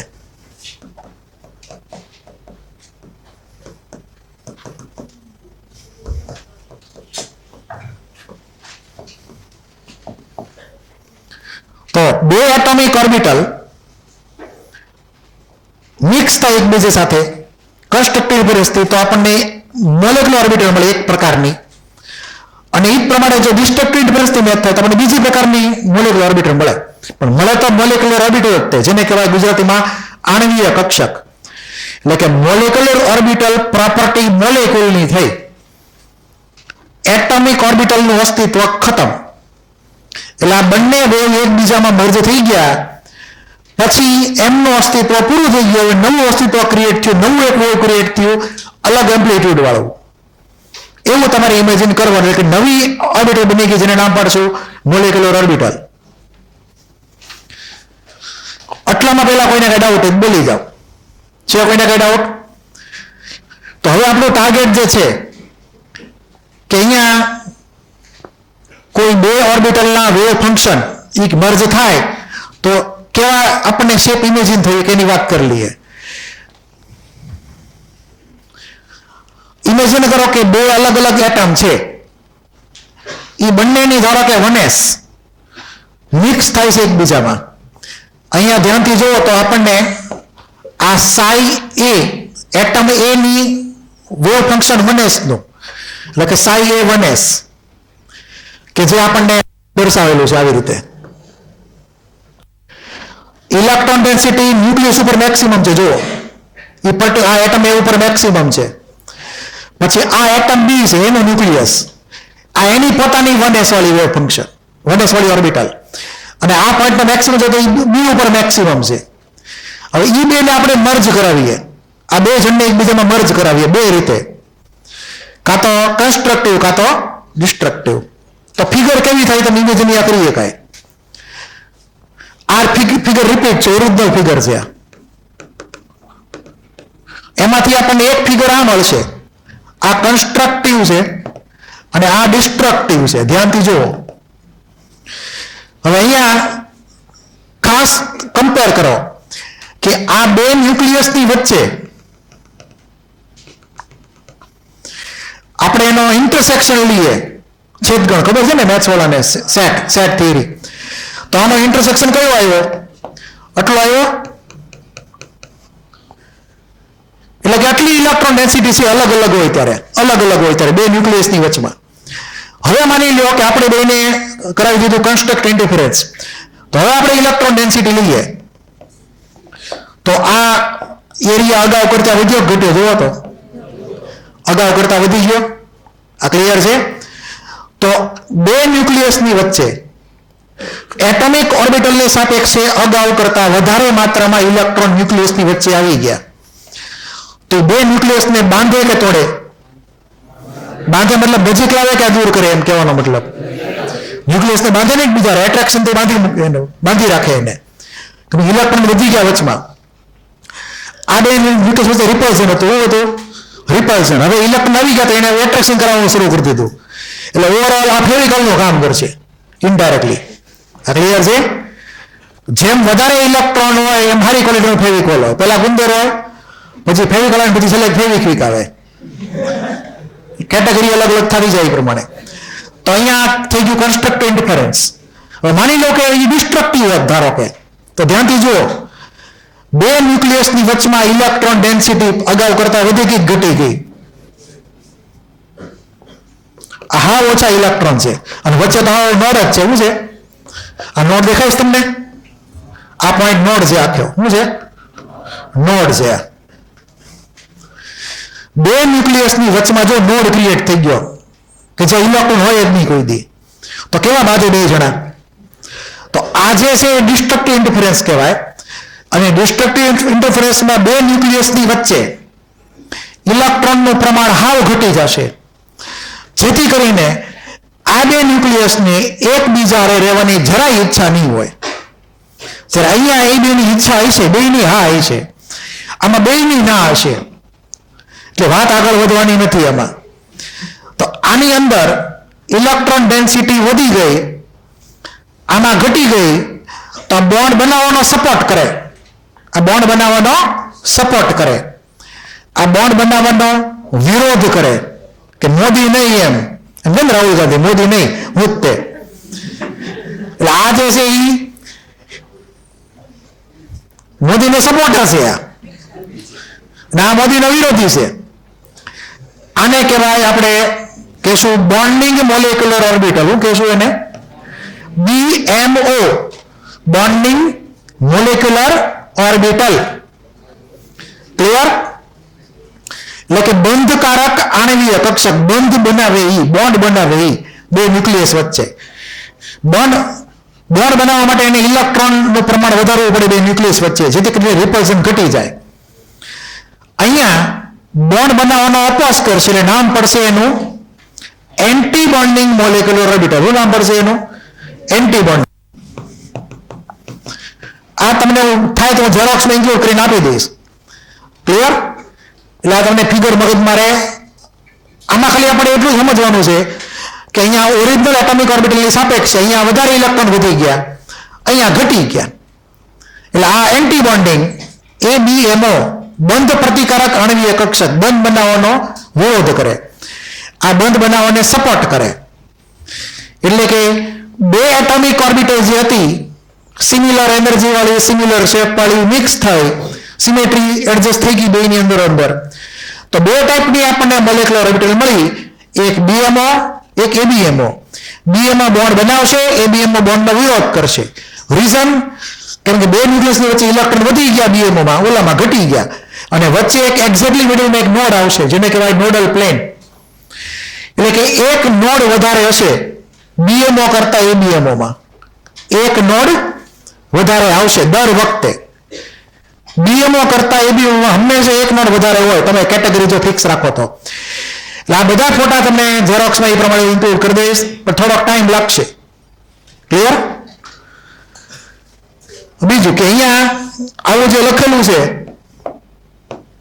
કે સાઈ એમાં બરાબર 1/√2 સાઈ A સાઈ B, એમાંથી ખાલી આપણે આ જ યાદ રાખવાનું છે. ખાલી આગળનું 1/√2 આપણે કન્સિડર કરવાનું નથી, ક્યાંથી એમાં પડવાનું નથી. આપણે ખાલી સમજવાનું એટલું છે કે અહીંયા જે બે ઓર્બિટલ ભેગા થયા કન્સ્ટ્રક્ટિવથી તો આપણને શું મળશે? BMO. અને અહીંયા જો શું સમજવાનું? Destructive interference. તો એ સમજવાનું ABMO. તો ABMO સિમ્બોલ છે સ્ટાર કરવાનો, માટે શું કરવાનો? સ્ટાર. એટલે આ ABMO થઈ ગયું, anti bonding molecular orbital. Star કરેલું છે એટલે. તો અહીંયા સાઈ એમાં મતલબ બોન્ડિંગ અને સાઈ સ્ટાર એમાં મતલબ એન્ટી બોન્ડિંગ, એવું સમજી લેવાનું. એમો એટલે મોલેક્યુલર ઓર્બિટલ. તો આમાં કોઈને કઈ ડાઉટ હોય તો બોલી જાઓ. હવે આ આખી વાર્તા જે છે શબ્દોમાં તમને લખીને આપીશ મોડ્યુલમાં, શબ્દોમાં, ફિગર બેઝ નહીં કોઈ. આખી વાર્તા જ લખેલી છે, વાંચવાની. એક્ઝેક્ટલી આ ફિગર તમને જો ક્લિયર હોય તો ઓલું તમને લખાણ ફટાફટ આમ આવડશે, લખ્યું છે એ પ્રમાણે. હવે આગળ વધીએ. હવે આમાં કોઈને કઈ બાકી? આ એરિયા બેરિયા ખાલી મેં મારી માટે લખેલો, તમે કઈ એરિયા બેરિયા લખતા નહીં કઈ.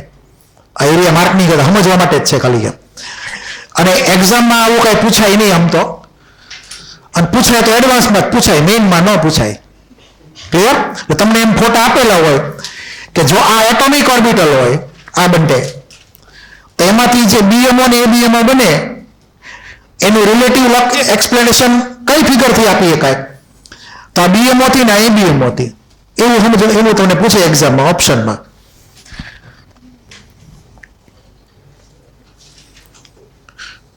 હાલો નેક્સ્ટ.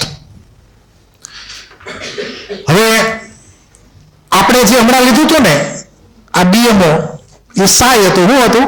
સાઈ. એનો સ્ક્વેર કરો તો સાઈ સ્ક્વેર થઈ ગયો. અને સાઈ સ્ક્વેર તમને ખબર છે ને કે ઇલેક્ટ્રોનની પ્રોબેબિલિટી ઇન્ડિકેટ કરે ઇનડાયરેક્ટલી. ક્લિયર? તો અહીંયા તમે જો ધ્યાનથી જોશો તો અગાઉની જેવો જ સિમિલર શેપ છે, કઈ બહુ મોટો ડિફરન્સ છે નહીં. બે ન્યુક્લિયસની વચ્ચે ઇલેક્ટ્રોન ડેન્સિટી વધી ગઈ, સાઈનો સ્ક્વેર કરી નાખ્યો એટલે. બરાબર? આમાં તે સાઈનો સ્ક્વેર કર્યો. આ એન્ટી બોન્ડિંગ છે. તો જો આ જેટલો પોર્શન અંદરનો છે એમાં ઇલેક્ટ્રોન છે, પણ આ જેટલો બ્લુ મેં ડ્રો કર્યો બધામાં ઇલેક્ટ્રોન છે.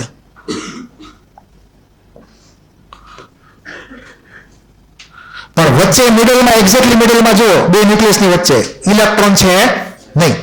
તો અહીંયા શું આવી ગયું? નોડલ પ્લેન આવી ગયું. તો એક નોડ આવેલો હોય એન્ટી બોન્ડિંગની અંદર. ક્લિયર? એટલું આ નોડની સમજૂતી છે. આ નોડ કેવી રીતે આવ્યું હોય. અગાઉ નોડ હતો ત્યાંની પહેલાની ફિગરમાં, પણ એ પ્લસ માઇનસ બે બાજુ હતો એટલે થોડું ક્લિયર નહોતું થતું. આ માત્ર સાઈ સ્ક્વેર થઈ ગયો, સાઈ સ્ટાર સ્ક્વેર ને આ એકલો સાઈ સ્ક્વેર. તો બોન્ડિંગ અને ઓલું એન્ટી બોન્ડિંગ. એટલે તમને એમ પૂછે કે BMO માટે સાઈ સ્ક્વેરનો ફોટો કેવો થશે અથવા એન્ટી બોન્ડિંગ માટે સાઈ સ્ક્વેરનો ફોટો કેવો થાય, તો આ એનું ખાલી તમે એક્સપ્લેનેશન આપી શકો એ પ્રમાણે. આવી કોઈ ફોર્મ્યુલા લખવાની જરૂર નથી.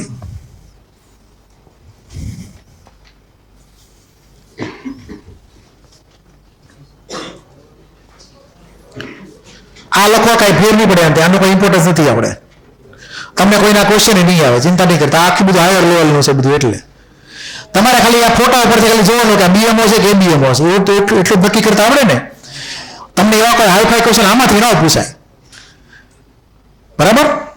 અને આવું બધું તો ઠીક છે, આમાં કઈ ઇમ્પોર્ટન્સ નથી એટલું. તમે ખાલી a+b હોલ સ્ક્વેર જેવું માની શકો અત્યારે ટેમ્પરરી, ને a - b હોલ સ્ક્વેર એના જેવું જ છે ને. એટલે તમે એના જેવું તમે ગણી શકો. એટલે સાઈ સ્ક્વેર એમો ને સાઈ સ્ટાર નો સ્ક્વેર. તો આગળ જઈએ. આમાં નથી જાવ, બહુ પ્રોબ્લેમ થશે. આ બધું જવા દેવાનું. હવે ખાલી એક વાત કરી લઈએ બીજી. Thank you. હા, હવે આમાં એનર્જીનું શું કરવાનું? આપણે એનર્જીનું આમાં કઈ કીધું જ નથી. તો આ બીએમઓ ને એબીએમઓ કોની એનર્જી વધારે અને કોની એનર્જી ઓછી હોઈ શકે? ગોળો ફેંકો. વધારે કોની? એબીએમઓ ની વધારે, કેમ કે રિપલ્ઝન ની માત્રા વધી ગઈ. આ બે ન્યુક્લિયસ વચ્ચે ઇલેક્ટ્રોન હાવ ઘટી ગયા, તો બે બાધકમાં બાજુ બે ન્યુક્લિયસ. એટલે આ એબીએમઓ ની એનર્જી હંમેશા વધારે હોય કરેસ્પોન્ડિંગ બીએમઓ કરતા. અહીંયા સ્ટેબિલાઇઝેશન થયું, રિપલ્ઝન ઓછું થશે કેમ કે ઇલેક્ટ્રોન આવી ગયા પિક્ચરમાં એ પ્રમાણે. એટલે તો આપણે એવું માની શકીએ કે જનરલી બીએમઓ ની એનર્જી ઓછી, એબીએમઓ ની એનર્જી વધારે, એવું માનવાનું આપણે. હવે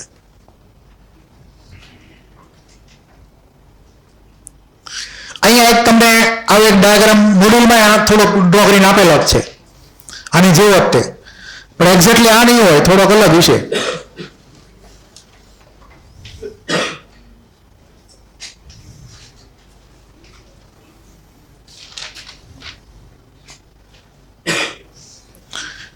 એક આના જેવા ડાયાગ્રામ તમને આપેલો છે, ગોતી નાખજો તમારી રીતે. હવે આના ખાલી ઇમ્પોર્ટન્સ ખાલી એટલું જ છે, આ એનર્જી એક્સિસ, આ પ્યોર એટોમિક ઓર્બિટલ એટમ એ ની એટલે કે સાઈ એ, આ પ્યોર એટોમિક ઓર્બિટલ બી ની સાઈ બી, ઈ બંને બે રીતે મિક્સ થયા. એક કન્સ્ટ્રક્ટિવ ઇન્ટરફેરન્સ, તો આવી રીતે સાઈ એ પ્લસ સાઈ બી. અહીંયા લખેલું છે સિગ્મા. સિગ્મા એટલા માટે કે ધારો કે ઈ બંને ઓર્બિટલ જે મિક્સ થઈ હોય એ ઇન્ટરન્યુક્લિયર એક્સિસ ઉપર રહેલી હોય. કોની ઉપર? ઇન્ટરન્યુક્લિયર એક્સિસ ઉપર. એટલે સિગ્મા નામ પડ્યું એનું અત્યારે. તો અહીંયા આ જે એક નવી એમો ક્રિએટ થઈ અહીંયા કન્સ્ટ્રક્ટિવ ઇન્ટરફેરન્સ થી, જેને આપણે કહીશું બોન્ડિંગ મોલેક્યુલર ઓર્બિટલ, અને એની એનર્જી લોવર હશે. આ બંને એટમની એનર્જી કરતા, એટલે કે બંને એટમિક ઓર્બિટલની એનર્જી કરતા બીએમઓ ની એનર્જી ઓછી જોઈએ. પછી બીજું ઉપરનું જે છે એ ડિસ્ટ્રક્ટિવ ઇન્ટરફેરન્સ છે, જેથી કરીને નવી એમો બની એ એન્ટી બોન્ડિંગ થઈ. એટલે અહીંયા anti bonding molecular orbital higher energy than that of atomic orbital. એટલે આ બંને એટમિક ઓર્બિટલ કરતા એનર્જીમાં ઉપર તરફ છે, વધારે એનર્જીમાં છે. હવે ધ્યાન આપજો, ખાસ ઇમ્પોર્ટન્ટ છે કે આ એટમિક ઓર્બિટલમાં એક ઇલેક્ટ્રોન છે, અહીંયા એક ઇલેક્ટ્રોન છે. એ બે એટમના અલગ અલગ ઇલેક્ટ્રોન પેલા શરૂઆતમાં હતા. હવે એ બે એટમે બોન્ડ બનાવ્યો, ક્લિયર? અને એ બોન્ડના બે ઇલેક્ટ્રોન ક્યાં જશે? હવે પ્રશ્ન એ છે. તો આ બંને એટમિક ઓર્બિટલ જે મિક્સ થઈ હતી એમાંથી બે ટાઈપની ઓર્બિટલ બની હતી, બે મોલેક્યુલર ઓર્બિટલ. એમાં તમારે ઇલેક્ટ્રોન ઉમેરવાના આફબાઉ, હુન અને પોલીના રૂલને આધારે. એટલે અહીંયા એક ઇલેક્ટ્રોન, અહીંયા એક ઇલેક્ટ્રોન, તો તમે આફબાઉ એપ્લાય કરો તો બે ઇલેક્ટ્રોન ક્યાં જવાના? સીધા નીચે જ જાય, અને પછી પાછા લગ્ન થઈ જાય એના. ક્લિયર?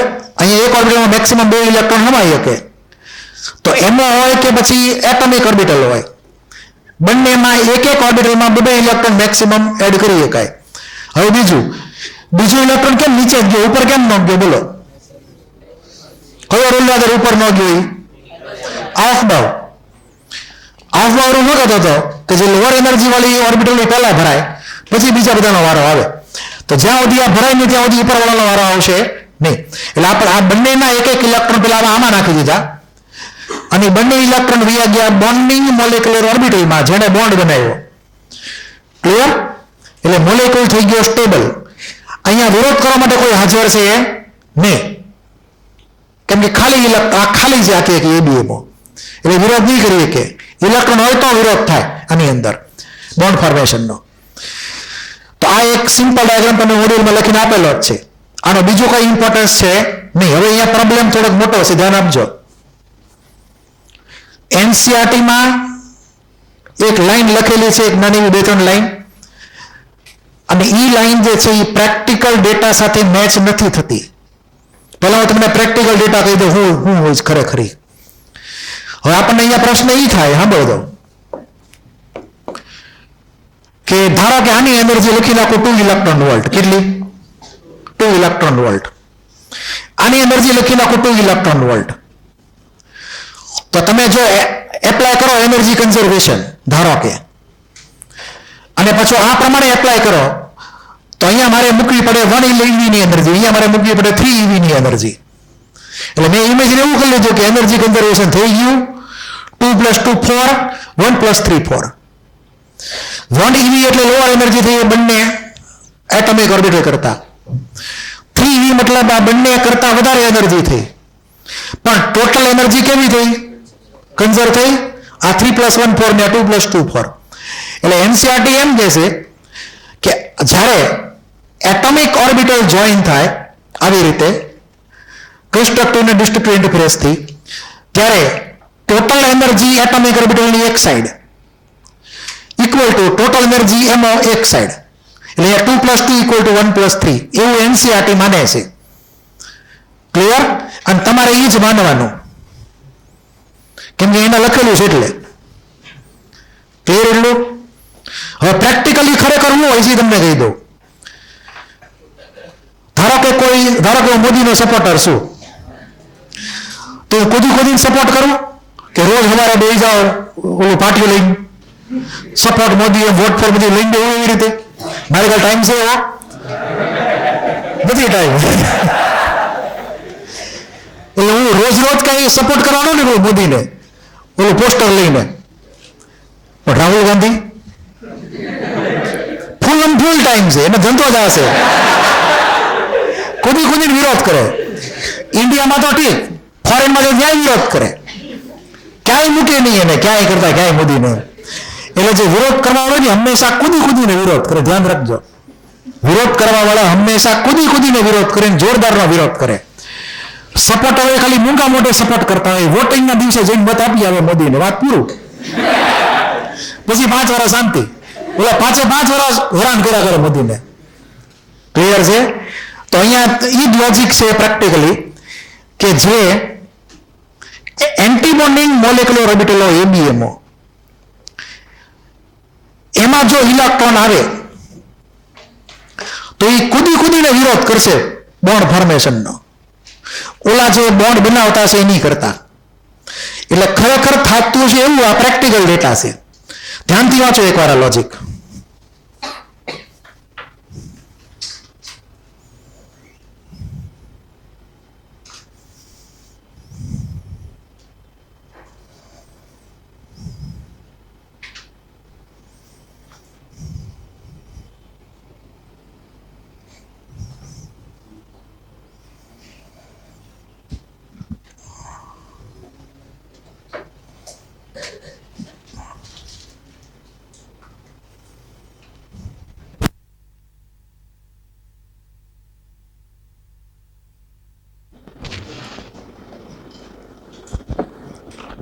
આ એક લખજો પણ ખરા. પેલા સમજી લ્યો કે અહીંયા એવું કીધેલું છે કે ભાઈ 2 એટોમિક ઓર્બિટલ ધારો કે લઈએ 1s અને 1s, એમાં 2 ભેગી થાય તો બોન્ડિંગમાં આપણને સિગ્મા 1s નામની બીએમઓ મળે. અહીંયા સિગ્મા એટલે ઇન્ટરન્યુક્લિયર એક્સિસમાં સિગ્મા બોન્ડ જ બને ને 1s માંથી, તો સિગ્મા ટાઈપની બીએમઓ મળે. ઉપર એન્ટી બોન્ડિંગ સિગ્મા સ્ટાર મળે. એટલે આ બીએમઓ ઉપર એબીએમઓ. હવે અહીંયા જે એનર્જી ડાઉન ગઈ આના ફોર્મેશનમાં રિલેટિવ ટુ એટોમિક ઓર્બિટલ, એની વેલ્યુ બી છે, ને ઉપર જે એનર્જી વધી એબીએમમાં ઈ એ છે, તો એ નોટ ઇક્વલ ટુ બી ખરેખરમાં. અને બીજું કે એ મોર ધેન બી આવશે. પાછું શું આવશે? A not equal to B, A more than B. NCERT શું કહે છે? એ ઇક્વલ ટુ બી કહે છે એનસીઆરટી. અને પ્રેક્ટિકલી જે ડેટા છે એમાં થોડોક ડિફરન્સ આવે છે, એ મોર ધેન બી આવે છે. એટલે અહીંયા તમારે એ યાદ રાખવાનું છે કે એબીએમઓની એનર્જી વધારે પ્રમાણમાં ઉપર ગઈ. ક્લિયર? જેટલી ઓલા નીચે ગયું એની કમ્પેરિઝનમાં. ક્લિયર એટલું? આ નોટ કરી લો.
એક અહીંયા લખજો, આ BMO, આ ABMO.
આ બોલ્ડ વાળું સ્ટેટમેન્ટ ખાસ યાદ રાખજો.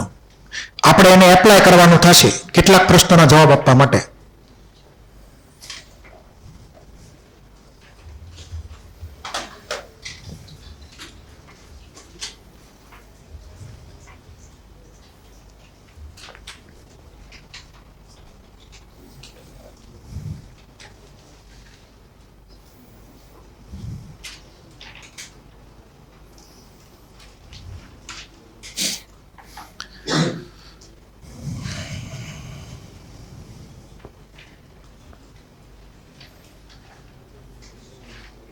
હાલો, લખાઈ ગયું?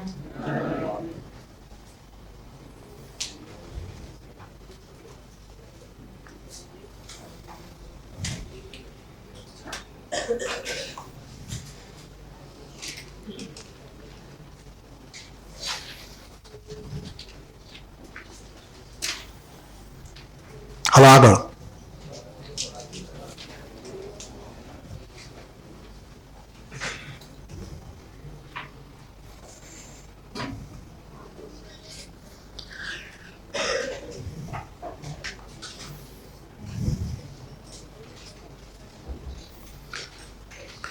આપણે જે વાર્તા કરી બધી એમો થિયરીની, એના મોડ્યુલના પોઈન્ટ્સ હવે જોઈ લઈએ. NCERT ના પોઈન્ટ્સ કયા કયા હતા?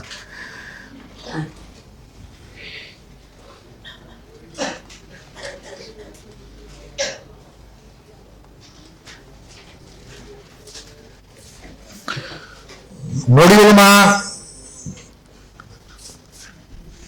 પોઈન્ટ તમારે ખાસ વાંચવાનો છે, કેમ કે આમાં સ્ટેટમેન્ટ એ લોકો બેઠા બેઠા પૂછીએ કે એક્ઝામમાં ટ્રુ ફોલ્સમાં. જોકે આ બધું સમજે એ બધું આવી જ ગયું એમાં, પણ તેમ છતાંય તમારે એકવાર એને નજર ફેરવવી જ પડે.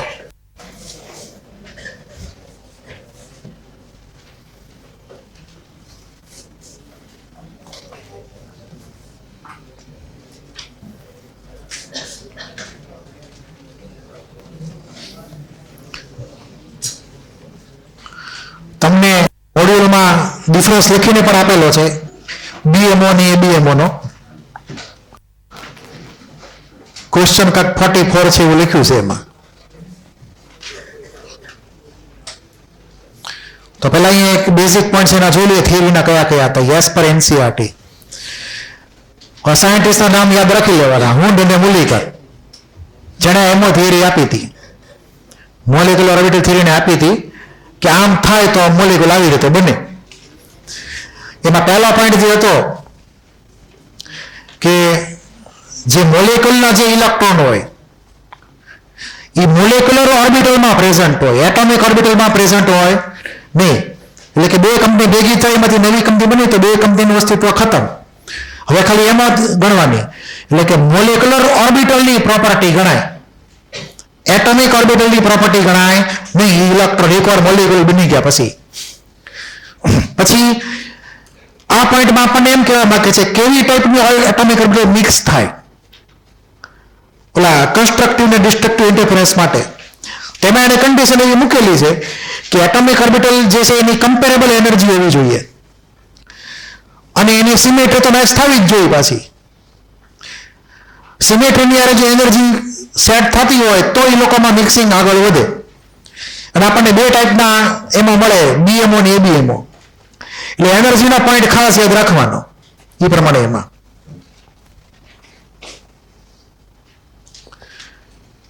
પછીનો જે થર્ડ પોઈન્ટ હતો એ વાંચો.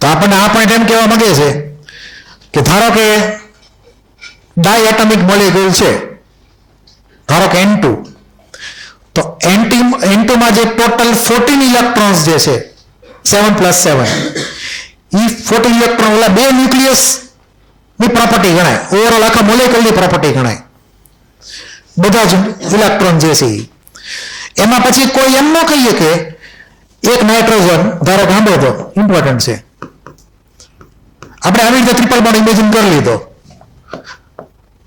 આપણે આવી રીતે લખીએ મૂળ સ્ટ્રક્ચર, ટ્રિપલ બોન્ડ પછી એક લોન પેર. હવે આ નાઇટ્રોજન એમ કે આ લોન પેર મારી છે અને આ એમ કે આ લોન પેર મારી છે, તો એ આપણે સમજીએ કે બેની અલગ અલગ લોન પેર છે. વેલેન્સ બોન્ડ થિયરીમાં આ લોન પેર હવે આની નહીં રહે કે આ લોન પેર આની નહીં રહે, આખા મોલેક્યુલની થઈ ગઈ પ્રોપર્ટી. એટલે કોઈ દાવા ન કરે કે આ લોન પેર મારી હતી એમ. સમજણું જે કહ્યું છે. પ્લસ આના પોતાના વેલેન્સ ઇલેક્ટ્રોન હતા કે નહોતા, હિલિયમ કોર વાળા, આના હિલિયમ કોરના ઇલેક્ટ્રોન હતા કે નહોતા, એ બેના ખરેખર તો પોતપોતાના ગણાય વેલેન્સ બોન્ડ થિયરીમાં, કેમ કે મિક્સ કર્યા જ નથી એને. પરંતુ એમો થિયરીમાં એ પૂરું થઈ ગયું, બધું ભેગું થઈ ગયું. વનેસ બનેસ એ કઈ છે જ નહીં, જે છે એ એમો જ છે, આખી પ્રોપર્ટી મોલેક્યુલની જ ગણવાની, જૂનું બધું કેન્સલ. એટલે કોઈ નાઇટ્રોજન એમ ન કહીએ કે હિલિયમ કોરના વનેસ ઇલેક્ટ્રોન મારા હતા, મેં બોન્ડમાં વાપર્યા નથી એટલે મારા જ ગણાય, તારે ન ગણાય, એવું આમાં ન હાલે. એકવાર મર્જ થયું પછી કમ્પ્લીટ મર્જિંગ, જૂનું બધું ભૂલી જવાનું. એટલે અહીંયા ધ્યાન એ રાખવાનું કે કોઈ પણ ઇલેક્ટ્રોન હોય, એક હોય, બે હોય, ત્રણ હોય, ઈ મોલેક્યુલની અંદર જેટલા એટમ આવેલા હોય, એટલે કે જેટલા ન્યુક્લિયસ આવેલા હોય એની પ્રોપર્ટી ગણાય. કોની? એ બધા ન્યુક્લિયસની પ્રોપર્ટી. એટલે કે ટોટલ 2 ન્યુક્લિયસ છે, તો 2 ન્યુક્લિયસ કમ્બાઈન થઈને એક મોલેક્યુલ બન્યો, તો ઈ ઇલેક્ટ્રોન જે હતા એ 2 ન્યુક્લિયસની વચમાં ઇમેજિન કરવાના. એટલે કે પોલીસેન્ટ્રિક માનવાના. કેવા માનવાના? પોલીસેન્ટ્રિક. એક કરતા વધારે ન્યુક્લિયસની પ્રોપર્ટી હોય બધા ઇલેક્ટ્રોન. કેમ કે કોમન પ્રોપર્ટી થઈ ગઈ. કોમન પ્લોટ કેમ હોય ફ્લેટમાં, એપાર્ટમેન્ટમાં કોમન પ્લોટ હોય ને, અહીંયા તો કોમન ઇલેક્ટ્રોન માની લેવાના બધા ન્યુક્લિયસની વચ્ચે. એટલે 3 એટમ હોય તો 3 ટ્રાયસેન્ટ્રિક થઈ ગયું, પછી 4 હોય તો 4 એ પ્રમાણે, એવું ધ્યાન રાખવાનું. પછી 4th પોઈન્ટ છે એ વાંચો.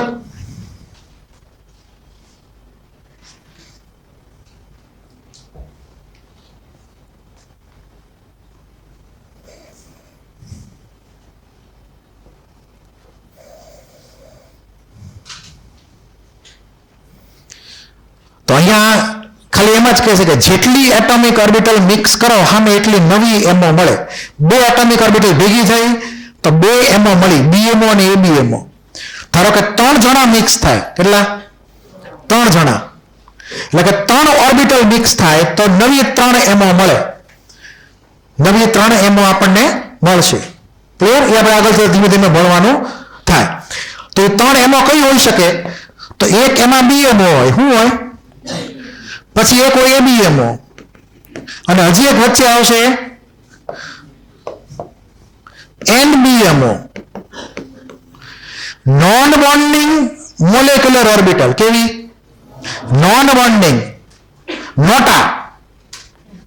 નોટા મતલબ જે વોટ જ ન આપે, કોઈ આમાંથી કોઈ નહીં, કોઈ વોટિંગ થતું હોય પછી એમ કે ભાઈ આમાંથી એક લાયક નથી મત આપવા હાટો, તો નોટાનું બટન દાબી દે એ લોકો ઇલેક્શનમાં. આ નોટા વાળા છે. ન્યુટ્રલ, કોઈની ફેવર ન કરે, નો મોદીની, નો રાહુલ ગાંધીની, બેમાંથી એકેય નહીં. ક્લિયર? એટલે કે નોન બોન્ડિંગ મોલેક્યુલર ઓર્બિટલ. એની એનર્જી એબીએમઓ કરતા ઓછી, પરંતુ બીએમઓ કરતા વધારે. એટલે ખાલી ઇમેજિન તમારે કરવાનું છે કે તો 3 એટમિક ઓર્બિટલ મિક્સ થાય તો 3 નવી એમઓ મળી. તમે ખાલી ઇમેજિન કર્યું કે આવી રીતે એક બીએમઓ, એક નોન બોન્ડિંગ એમઓ અને બીજી એબીએમઓ. એનર્જીમાં મેં હમણાં તમને કીધું એ પ્રમાણે હંમેશા એનર્જી એબીઓને વધારે માનવાની, બાકીના 2 કરતા. એટલે આ પોઈન્ટ જે છે એ તમારે એવું માનવાનું કે જેટલી એટમિક ઓર્બિટલ મિક્સ કરી અમે એટલી જ એમઓ મળશે, એમાં કોઈ પ્લસ માઇનસ નહીં થાય. એટલે કોઈ જાતનો ગાંધી ફાળો આમાં એલાઉડ છે નહીં. બરાબર છે? અહીંયા આપણને ખાલી 2 જ ટાઈપની કીધું છે ને, બોન્ડિંગ ને એન્ટી બોન્ડિંગ. ખરેખર નોન બોન્ડિંગ આવે છે અમુક કેસમાં, પણ આપણે જે મેઇન લેવલે જે એક્ઝામ્પલ બતાવે મેઇન લેવલ, એમાં કોઈ નોન બોન્ડિંગ આવતું નથી. કેમ કે કોર્સમાં ડાયએટમિક જ છે, કોઈ ટ્રાયએટમિક કોઈ છે જ નહીં. ટ્રાયએટમિક હોય તો આગળ જતા નોન બોન્ડિંગનો કેસ ધીમે ધીમે એપિયર થવા માંડે. એટલે તમારે કઈ ચિંતા કરવાની છે નહીં. વાંચો 5મો પોઈન્ટ.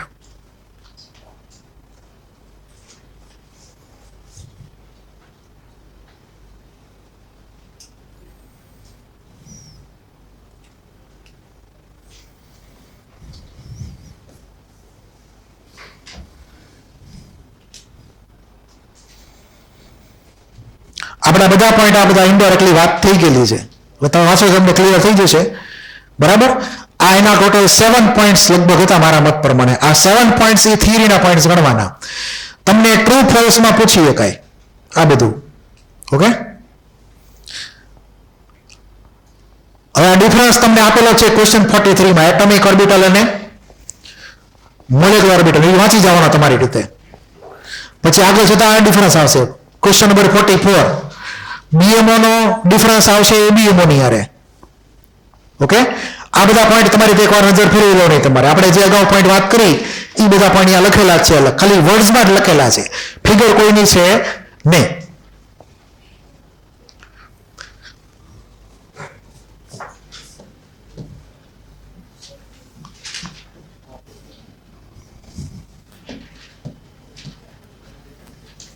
આ બધા મોડ્યુલના પોઈન્ટ છે.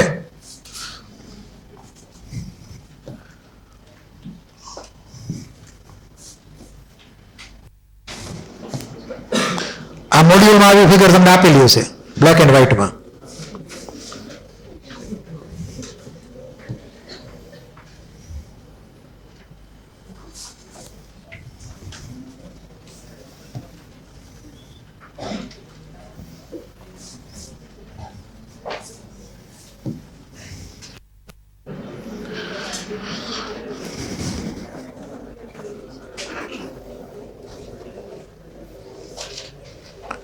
હવે આ જે ટોપિક છે 4.7.1 એ મોડ્યુલમાં તમને બધી જ લાઈન લખીને આપેલી હશે, બરાબર. આમાં જે કાંઈ લખાણ છે એ મેં તમને અગાઉ ઇનડાયરેક્ટલી કહી જ દીધેલું છે, એટલે તમારે એકવાર તમારી રીતે નજર ફેરવાની રહેશે હોમવર્કમાં. ક્લિયર? આ ખાસ તમારે વાંચવાનું તમારી રીતે, કેમ કે આમાંથી ટ્રુ ફોલ્સ ટાઈપના ક્વેશ્ચન બધા બની શકશે એ પ્રમાણે.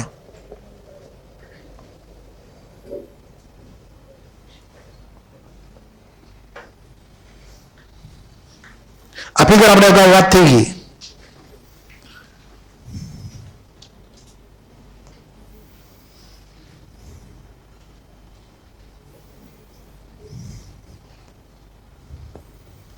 હવે આમાં સૌથી લાસ્ટ પેરેગ્રાફમાં એક લાઈન લખેલી છે, વાંચો. આ બધું સૌથી છેલ્લી ટોપિક જે છે પૂરો થાય ને એ લખેલું છે 4.7.1 માં.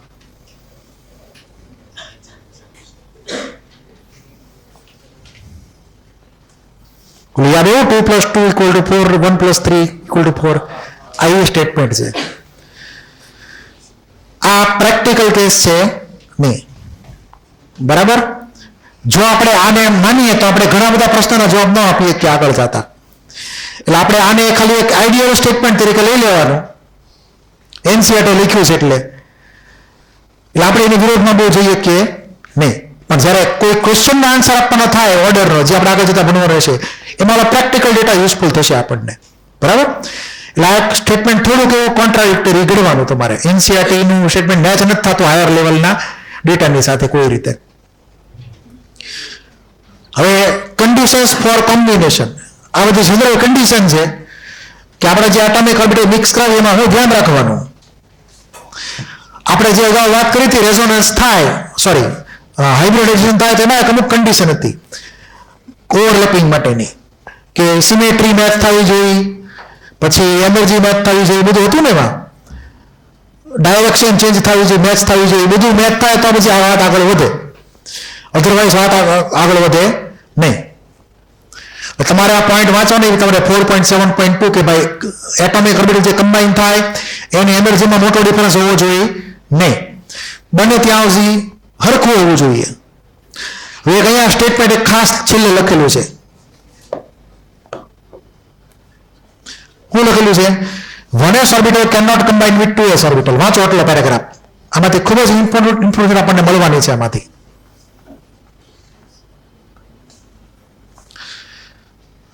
વન એસ અને 2s કમ્બાઈન થાય નહીં, બરાબર છે. એવું લખ્યું છે ને આમાં, 1s ની હારે 1s હોય, 2s ની હારે 2s હોય, બરાબર.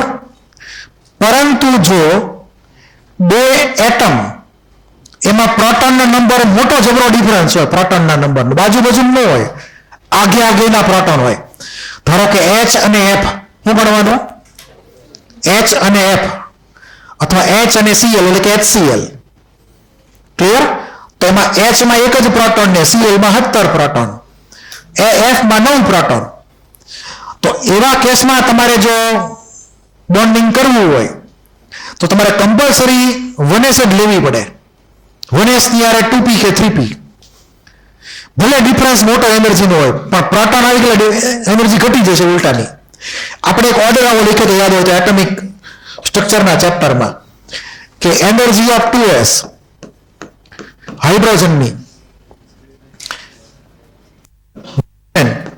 એનર્જી ઓફ 2s સોડિયમની, more than energy of 2s lithium, more than energy of 2s potassium. આમાં એક જ પ્રોટોન છે. આમાં કેટલા થયા? સોરી, આ સિક્વન્સ ઊંધી જતી હતી કે અહીંયા લિથિયમ આવશે, અહીંયા સોડિયમ આવશે. તો અહીંયા 3 પ્રોટોન, અહીંયા 11 પ્રોટોન ને અહીંયા 19 પ્રોટોન. એટલે આપણે એનર્જીનો ઓર્ડર લખવો હોય અહીંયા એનર્જી, તો હાઇડ્રોજન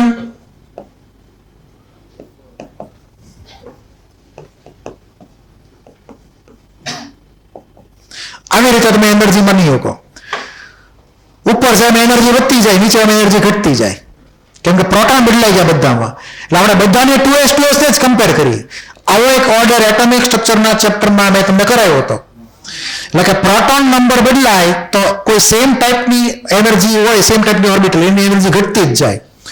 તો જ્યારે અહીંયા જે લખ્યું છે એ પ્રમાણે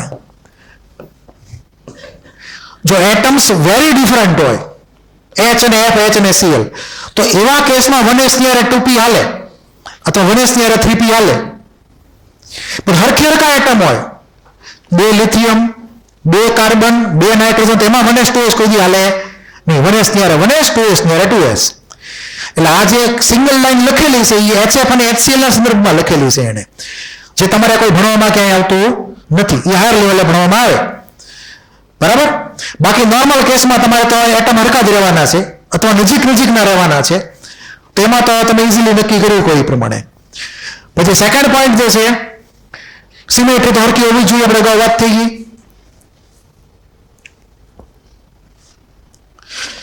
સિમેટ્રી મતલબ છે અહીંયા ડાયરેક્શન. ડાયરેક્શન સમજી ગયા ને? 2px અને 2py જિંદગીમાં કોઈ દી ભેગા થાય? 2px અને 2py અલગ અલગ ડાયરેક્શન છે, તો એ કોઈ દી ભેગા નહીં થાય અહીંયા. ક્લિયર? એટલે અહીંયા ડાયરેક્શન ઇમ્પોર્ટન્ટ છે એ પ્રમાણે. અને પછી આ તો નોર્મલ પોઈન્ટ છે કે ભાઈ એટોમિક ઓર્બિટલ મેક્સિમમ પ્રમાણમાં ઓવરલેપિંગ થવું જોઈએ તો જ એમનો હારી બને એ પ્રમાણે. એટલે greater the extent of overlap, greater will be the electron density between the nucleus અને લોઅર ધ એનર્જી. એમ આ બધા પોઈન્ટ તમારે એકવાર ટ્રુ ફોલ્સમાં તમને એક્ઝામમાં પૂછી શકાય. હવે જે આવશે એ ટાઈપ્સ ઓફ મોલેક્યુલર ઓર્બિટલ. એટલે આપણે હવે બધાના અલગ અલગ શેપની વાત કરવાની છે કે અલગ અલગ ઓર્બિટલ મિક્સ થાય તો કઈ ટાઈપની આપણને એમાં મળે એના નામ પાડવાના. બરાબર. તો એની માટે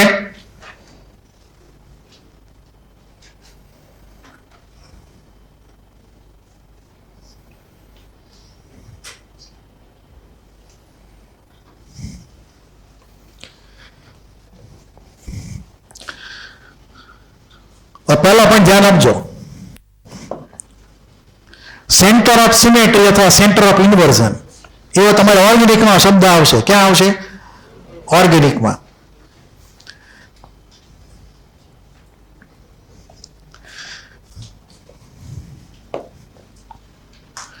ધારો કે આપણે કોઈ એક પાઈ બોન્ડ ઇમેજિન કરો. કયો? પાઈ બોન્ડ. બરાબર. પાઈ બોન્ડ તમને ખબર છે કે કેવી રીતે એની ઓર્બિટલ હોય પાઈ બોન્ડમાં? તો એક અહીંયા પ્લસ હોય ને એક અહીંયા નીચે માઇનસ હોય. યાદ છે ને પાઈ બોન્ડમાં આવી રીતે આપણે બે ઓર્બિટલ મિક્સ કરાવીને પાઈ બોન્ડ બનાવ્યો હતો. હવે અહીંયા વચ્ચે એક સેન્ટર લઈ લ્યો. અહીંયા બે ન્યુક્લિયસ છે, એ અને બી નું એટમ, એની વચ્ચેનો બોન્ડ છે, આ એનું સેન્ટર છે, આ બોન્ડ લેન્થ નું સેન્ટર. હવે તમે આ પોઈન્ટ થી અલગ અલગ 180 ડિગ્રીએ બે પોઈન્ટમાં બે ડાયરેક્શનમાં જાઓ. ધારો કે એક ઉપર જાઓ અમુક ડિસ્ટન્સ છે અને બીજા અમુક ડિસ્ટન્સ છે એનાથી ઓપોઝિટમાં જાઓ 180 એ સેમ ડિસ્ટન્સ રાખવાનું. એટલે કે એંગલ કેટલો થવો જોઈએ? 180 થવો જોઈએ. ડિસ્ટન્સ સરખું રાખવાનું. તો અહીંયા આ પોઈન્ટ થી ઉપર તરફ મને શું મળ્યો? પ્લસ મને મળ્યો. નીચે શું મને મળ્યું? માઇનસ. તો સિમેટ્રી મળી કે ન મળી? આમાં મને સિમેટ્રી મળી. એક જ એમોની આ એક કોઈ ટાઈપની એક એમો હશે માની લ્યો, આ કોઈ એક ટાઈપની એમો માની લે કામ ચલાવો અત્યારે. તો આમાં મને ઉપર નીચે અલગ અલગ મળ્યું? સરખું મળ્યું? અલગ અલગ મળ્યું. એટલે કે સેન્ટર ઓફ સિમેટ્રી એક્ઝિસ્ટ કરતી નથી. એટલે તમે સેન્ટર વાળા પોઈન્ટ થી તમે ઓપોઝિટ ડાયરેક્શનમાં ઇક્વલ ડિસ્ટન્સે જાઓ અને તમને જો સેમ સાઇન મળે સિમેટ્રીની તો એને આપણે કહેશું જીરેડ. શું કહેશું એને? જીરેડ. અને જો અલગ અલગ સાઇન મળે એટલે કે સેન્ટર ઓફ સિમેટ્રી એક્ઝિસ્ટ ન કરે તો અનજીરેડ કહેવાનું. શું કહેવાનું? તો અત્યારે આ જે ફોટો જે મેં ડ્રો કર્યો છે કોઈ એક એમોનો, એ જીરેડ કહેવાય કે અનજીરેડ કહેવાય? આ અનજીરેડ છે. એનો આપણે સિમ્બોલ યુ લખશું સમજવા હાટું. પછી માની લો કે બીજી કોઈ એક ઓર્બિટલ સિલેક્ટ કરીએ ધારો કે, તો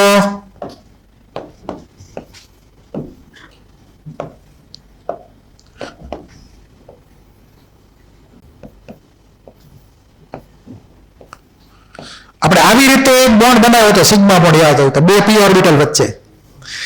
આને માની લો એક પ્રકારની એમઓ છે ધારો કે, અને આ ધારો કે સિગ્મા છે. શું છે? સિગ્મા. ઉપર છે તો એ પાય, તો આ સિગ્મા છે.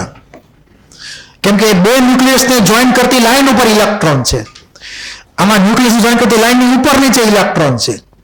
તો હવે અહીંયા તમે જો ઇમેજિન કરો આ ઇન્ટરન્યુક્લિયર એક્સિસ, તો તમે વચ્ચે ગમે એક પોઈન્ટ લો, હાલો. હવે એમાંથી તમે ઓપોઝિટ ડાયરેક્શનમાં ઇક્વલ ડિસ્ટન્સે જાઓ 180 એ, તો સાઈન હરખી જ રહેવાની કે બદલાવાની? હરખી જ રહેવાની. ધારો કે તમે આ બાજુ ગયા, સપોઝ અહીંયાથી આ ડિસ્ટન્સ છે, તો માઇનસ મળ્યું. અહીંયાથી એટલે ડિસ્ટન્સ આ બાજુ જવાનું, માઇનસ મળ્યું. પછી ધારો કે ઉપર નીચે ગયા કે આમ ક્રોસમાં ગયા થોડાક, તો એ પ્લસ જ રહેવાનું છે.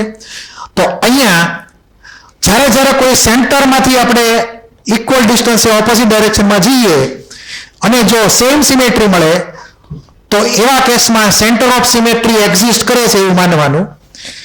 અને આપણને ઈ ટાઈપની જે એમ હોય એને કહેવાય જીરેડ ઓર્બિટલ. શું કહેવાય? જીરેડનો જી લખવાનો. ક્લિયર? તો આ લખાણ લખી નાખો, એક બે અહીંયા ફોટા છાપી નાખો.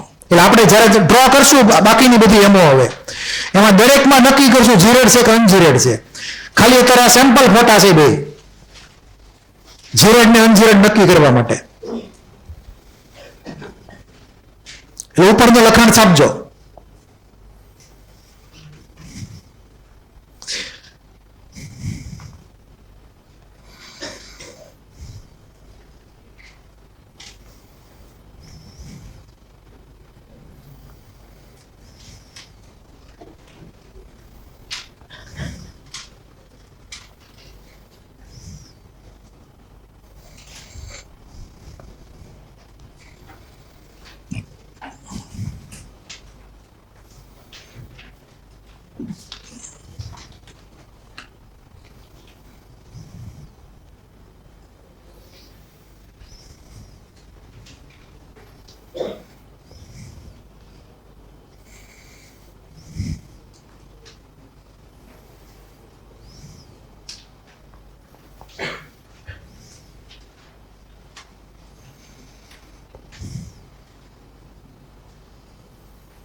પછી આ નીચેનું છાપી નાખજો હારે, પછી થોડી કરીને વાત કરી લઈએ એની શું છે એ.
છે? હવે અહીંયા ધ્યાન આપજો. પહેલા આપણે અલગ અલગ પ્રકારની મોલેક્યુલર ઓર્બિટલ ના શેપ ડ્રો કરવાના થશે. સિગ્મા ટાઈપની એમો, પાઈ, પછી ડેલ્ટા અને છેલ્લે ફાઈ.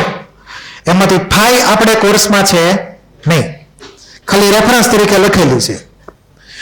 ડેલ્ટાનો આપણે શેપ ડ્રો કરવાનો નહીં થાય, ડેલ્ટા સ્ટાર નહીં, બધાનો ખાલી ઇમેજિન જ કરવાનું છે. ખાલી આપણે શેપ ડ્રો કરવાના થશે સિગ્મા ને પાઈના બધાના. હવે સિગ્મા બોન્ડમાં તમને ખબર છે કે બે ઓર્બિટલના એક લોબ મિક્સ થાય એકબીજામાં, એટલે કે one lobe plus one lobe, એટલે કે વન લોબ ઇન્ટરેક્શન. આપણે એ વાત કરી હતી પહેલા. પછી પાઈ બોન્ડમાં બે લોબ ઇન્ટરેક્ટ કરે, એટલે કે 2 લોબ ઇન્ટરેક્શન હતું. ડેલ્ટામાં 4 લોબ ઇન્ટરેક્ટ કરે તો 4 લોબ ઇન્ટરેક્શન હતું. અને જો ફાઈ બોન્ડ ઇમેજિન થાય એફ ઓર્બિટલ વચ્ચે તો એમાં 6 લોબ ઇન્ટરેક્શન થાય. આપણે આની કોઈ ખાસ ફિગર ડ્રો કરવાની આવશે નહીં. હવે ધ્યાન રાખવાનું છે કે સિગ્મા બોન્ડ બની કે 2s વચ્ચે, 2p વચ્ચે, 2d વચ્ચે ને 2f વચ્ચે. ક્લિયર?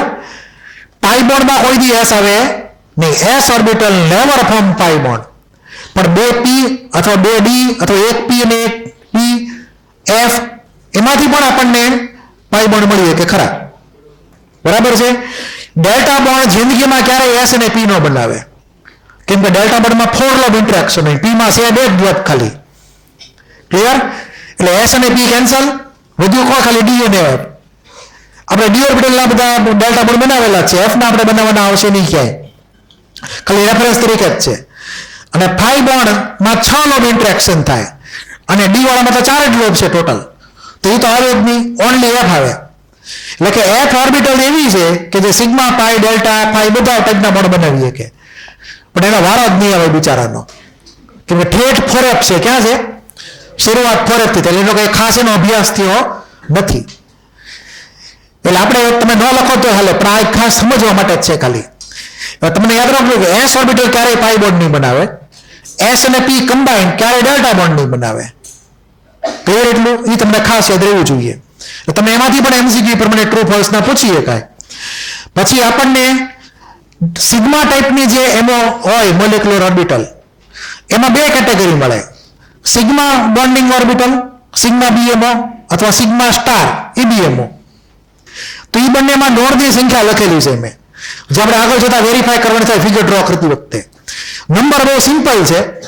શરૂઆત સિગ્માથી કરીએ, દરેકના બોન્ડિંગ લઈએ, પછી નીચે પાઈ બોન્ડિંગ, ડેલ્ટા બોન્ડિંગ ને ફાઈ બોન્ડિંગ. જો 0 1 2 3 એક નંબર વધતો ગયો નોડનો. એ આપણે પછી ઇમેજિન કરવા થશે ક્યાં ક્યાં જે ફિગરમાં આવશે એ પ્રમાણે.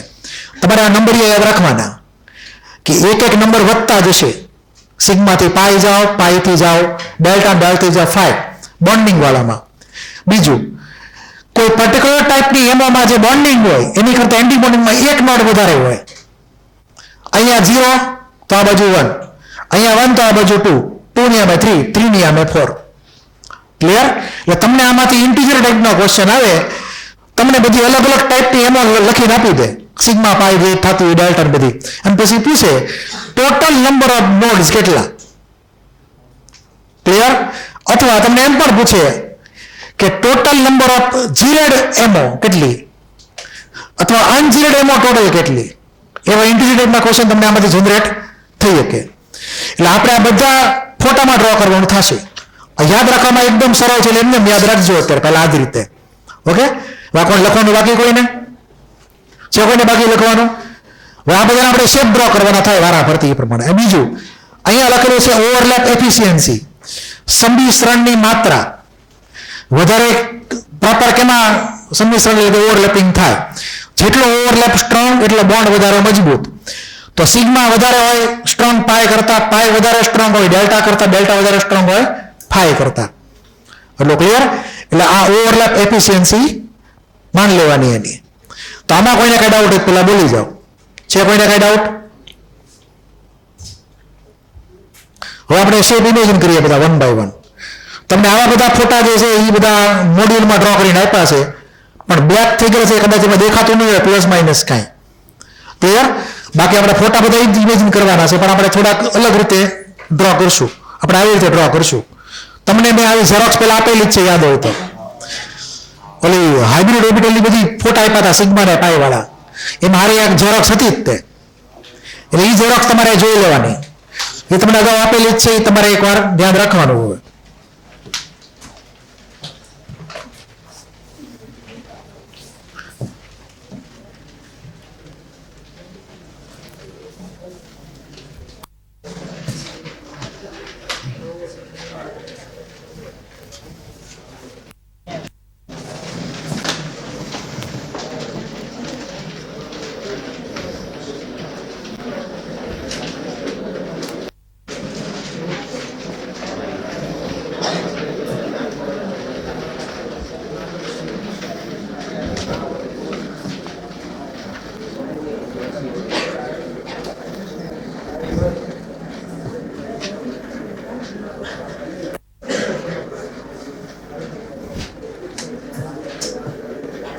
મળી ગઈ ઝેરોક્સ?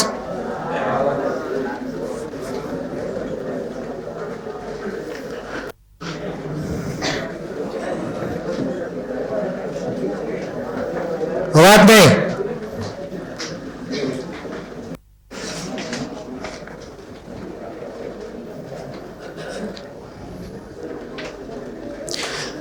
આ જેટલા ફોટા છે એમાં તમને ઝેરોક્સમાં વધારે વચ્ચે એક બીજી ફિગર આપેલી હશે. મેં એમાંથી વચ્ચેની ફિગર દરેકમાં કટ કરી નાખી છે, ટાઈમ પાસ હતી એટલે. સ્ટાર્ટિંગ અને સીધું ફાઇનલ, વચ્ચેનું ઇન્ટરમીડિયેટ ફોર્મેશન દર્શાવેલું નથી. આપણી માટે ખાલી ઇનિશિયલ ને ફાઇનલ જ ઇમ્પોર્ટન્ટ છે. તો અહીંયા ઇમેજિન કરીએ કાંઈ કે એસ ઓર્બિટલ ને એસ ઓર્બિટલ બંનેની સિમેટ્રી પ્લસ પ્લસ. અહીંયા પ્લસ જે છે એને અહીંયા વચ્ચે મૂકી દઈએ તો એને કયું આપણે ગણવું, કન્સ્ટ્રક્ટિવ ગણવું કે ડિસ્ટ્રક્ટિવ ગણવું? બોલો.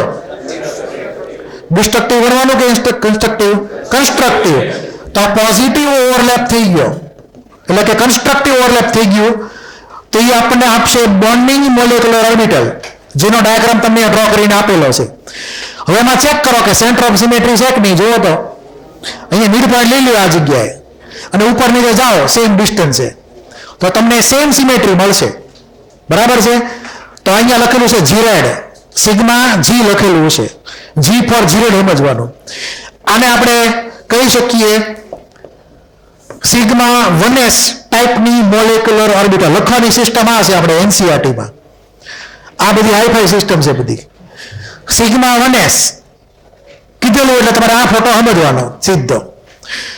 પછી સિગ્મા 2s કીધું તો શું ફેર પડે બોલો? હવે ખાલી સાઈઝ મોટી થઈ જાય જ તે, બાકી બીજું કઈ ઇમેજિન કરવાનું નહીં. 2s 3s માં એ પ્રમાણે સાઈઝ મોટી થતી જાય. તો આ સિગ્મા 1s કયો કે સિગ્મા 2s કયો કઈ ફેર પડતો નથી એ પ્રમાણે. અને એમાં જીરેડ છે એટલે ટૂંકમાં તમે જી સમજીએ કોઈ પ્રમાણે. પછી આ બંને એસ ઓર્બિટલમાં જો વચ્ચે માઇનસ મૂકી દો, આ માઇનસ વચ્ચે ઉપર મૂકી દો. એટલે તમારે અહીંયા ઇમેજિન એવું કરવાનું છે કે અહીંયા જે સાઇન આપેલી વચ્ચે મૂકવાની પહેલા, અને પછી ચેક કરવાનું કે એ કયા ટાઈપનું કોમ્બિનેશન છે. તો અહીંયા વચ્ચે બેની આ પ્લસ પ્લસ ની વચ્ચે માઇનસ આવે તો કયું કહેવાય? ડિસ્ટ્રક્ટિવ. એટલે નેગેટિવ ઓવરલેપ એ કહીએ કાંઈ. જેથી કરીને અહીંયા આ બે ન્યુક્લિયસની વચ્ચેમાં જો ઇલેક્ટ્રોન ક્યાંય નથી. આ વચ્ચે ઊભી લાઈન દેખાઈશ એ નોડ છે. ક્લિયર? એટલું નોડલ પ્લેન જેને કહેવાય ને, અહીંયા નોડલ પ્લેન લખેલું છે તમને અહીંયા. એટલે આ નોડ થઈ ગયો. એટલે આપણે વાત કરી હતી કે એબીએમાં બે ન્યુક્લિયસની વચમાં એક નોડલ પ્લેન નવું ક્રિએટ થાય, પહેલા ન હોય એમાંથી. તો અહીંયા 0 નોડ હતો, આમાં એક નવો નોડ ક્રિએટ થઈ ગયો બે ન્યુક્લિયસની વચમાં. એટલો ક્લિયર?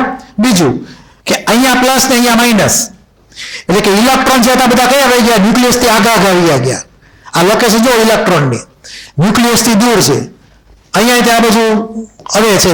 એટલે કે બે ન્યુક્લિયસની વચમાં ઇલેક્ટ્રોનનું પ્રમાણ ઘટી જાય, ન્યુક્લિયસથી લોકો દૂર વયા જાય, જેથી કરીને રિપલ્ઝનની માત્રા વધી જાય. એટલે કે આ સિગ્મા સ્ટાર 1s ગણવાની સમજવા હાટું. લારે કહી દઈએ સિગ્મા સ્ટાર 1s કે જે અનજીરેડ. ચેક કરો અનજીરેડ છે, સેન્ટરમાંથી ડાયરેક્શન ચેક કરો તો પ્લસ માઇનસ આવે છે અલગ અલગ ડાયરેક્શનમાં. તો આમાં સેન્ટર ઓફ સિમેટ્રી એક્ઝિસ્ટ કરતી નથી, તો આ અનજીરેડ થઈ ગઈ. બરાબર? તો આમાં કોઈને કઈ ડાઉટ પેલા બોલી જાઓ. છે કોઈને કઈ ડાઉટ? ક્લિયર? ફોટા તમને ડ્રો કરીને આપેલો જ છે.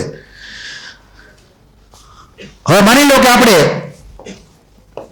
આપણે આ ચેપ્ટરની અંદર એનસીઆરટી ના ટોપિકની અંદર આપણે ડિફોલ્ટ ઝેડ એક્સિસ ને ઇન્ટરન્યુક્લિયર એક્સિસ માનવાની. આ આખા ચેપ્ટરમાં ઝેડ એક્સિસ ને કેવી માનવાની? ઇન્ટરન્યુક્લિયર ડિફોલ્ટ એમ આ ટોપિક એમો થિયરીની અંદર. ક્લિયર? પણ અત્યારે આ જે ફિગર મેં જ્યાંથી લીધી છે એમાં એ લોકોએ એક્સ વાળાને એ લોકો ઇન્ટરન્યુક્લિયર માનેલી છે. એટલે અહીંયા લખેલું છે પીએક્સ અને પીએક્સ. આપણે સમજવાનું પીઝેડ ને પીઝેડ આપણે એનસીઆરટી ના સંદર્ભમાં. તો અહીંયા ઇમેજિન કરી લો કે આ પીઝેડ છે, આ પણ એક પીઝેડ છે. ધારો કે બંને ટુપી છે. ટુપી ઝેડ, આ પણ ટુપી ઝેડ. એવું ઇમેજિન કરી શકો તમે. હવે જો ધ્યાન આપજો, અહીંયા એમને એમ ગોળા નહીં ફેંકવાના. તમને જે ફોટો આપેલો હોય એની ઉપરથી નક્કી કરવાનું. હવે અહીંયા આ સાઈન અહીંયા વચ્ચે મૂકી દો તો શું થાય બોલો? માઇનસ માઇનસ પ્લસ થઈ જાય. ક્લિયર? આ માઇનસ અહીંયા મૂકી દો વચમાં તો માઇનસ માઇનસ શું થઈ ગયું? પ્લસ. તો આ માઇનસ વાળો પ્લસમાં થઈ ગયો, પાછળ વાળા માઇનસ થઈ ગયો. તો હવે સિમેટ્રી આવી ગઈ સેમ પ્લસ પ્લસ. તો આપણને મળશે બોન્ડિંગ મોલેક્યુલર ઓર્બિટલ. ક્લિયર? આમાં જીરાડ છે, આ સેન્ટર ઓફ સિમેટ્રી છે. એટલે આ સિગ્મા 2pz ગણ લેવાની આપણા એનસીઆરટી પ્રમાણે. Sigma 2pz. સિગ્મા એટલા માટે કે એના ઇલેક્ટ્રોન ઇન્ટરન્યુક્લિયર એક્સિસ ઉપર રહેશે એટલે સિગ્મા નામ પડ્યું એનું. તો સિગ્મા 2pz એ મોલેક્યુલર ઓર્બિટલનો સિમ્બોલ થઈ ગયો. પછી આપણે બાજુમાં જી લખવું હોય તો લખો કાંઈ જરૂરી છે નહીં. પછી માની લો કે એ બંને 2pz. હવે એમાં એની વચમાં હું ધારો કે આ પ્લસ મૂકી દઉં હવે તો બોલો હવે શું થાય? ડિસ્ટ્રક્ટિવ થાય. કેમ કે આ પ્લસ તો આ પ્લસ નું એને સામે માઇનસ આવ્યો તો એ લોકો ડિસ્ટ્રક્ટિવ ઇન્ટરફરન્સ કરશે એકબીજા. આઉટ ઓફ ફેઝ થઈ ગયા. કેવા થઈ ગયા? Out of phase. બરાબર છે? જેથી કરીને એ લોકોમાં ડિસ્ટ્રક્ટિવ ઇન્ટરફરન્સ થઈ અને એબીએમઓ મળશે. તો બે એટમ ન્યુક્લિયસની વચ્ચે આપણને એક ઊભી લાઈન ઇમેજિન કરીએ કે જે નોડલ પ્લેન છે. બરાબર? જ્યાં ઇલેક્ટ્રોન નથી. બીજું કે આ બે ન્યુક્લિયસની વચ્ચે ઇલેક્ટ્રોન હાવ ઓછા થઈ ગયા, મોટાભાગના ન્યુક્લિયસથી દૂર વયા ગયા. બરાબર? તો રિપલ્શન વધી ગયું તો એનર્જી પણ એની વધી ગઈ. તો આ થઈ ગયો સિગ્મા સ્ટાર 2pz.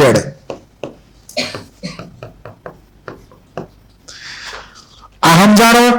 તમારે આ છેલ્લો જે શેપ આવે યાદ રાખવાનો છે. આગળનો ખાલી સમજવા માટે જ છે. એટલે તમને જો એમ કીધેલું કે ભાઈ આ બે ફોટા એડ કરો તો અહીંયા આઉટપુટ શું મળે એ તમારો ક્વેશ્ચન. ફોટા આધારિત ક્વેશ્ચન હોય તો ફોટા વાળો પૂછ્યું હોય તો આની વાત છે. આ ઇનપુટ તો આવું થયું, આઉટપુટ એ પ્રમાણે. એટલો ક્લિયર? અને કાચો સીધો આ પણ તમને પૂછે કે એનો શેપ ખાચો છે ખોટો છે આ પર્ટિક્યુલર ટાઈપની એમોનો. તો આમાં કોઈને કઈ ડાઉટ હોય તો બોલી જાઓ.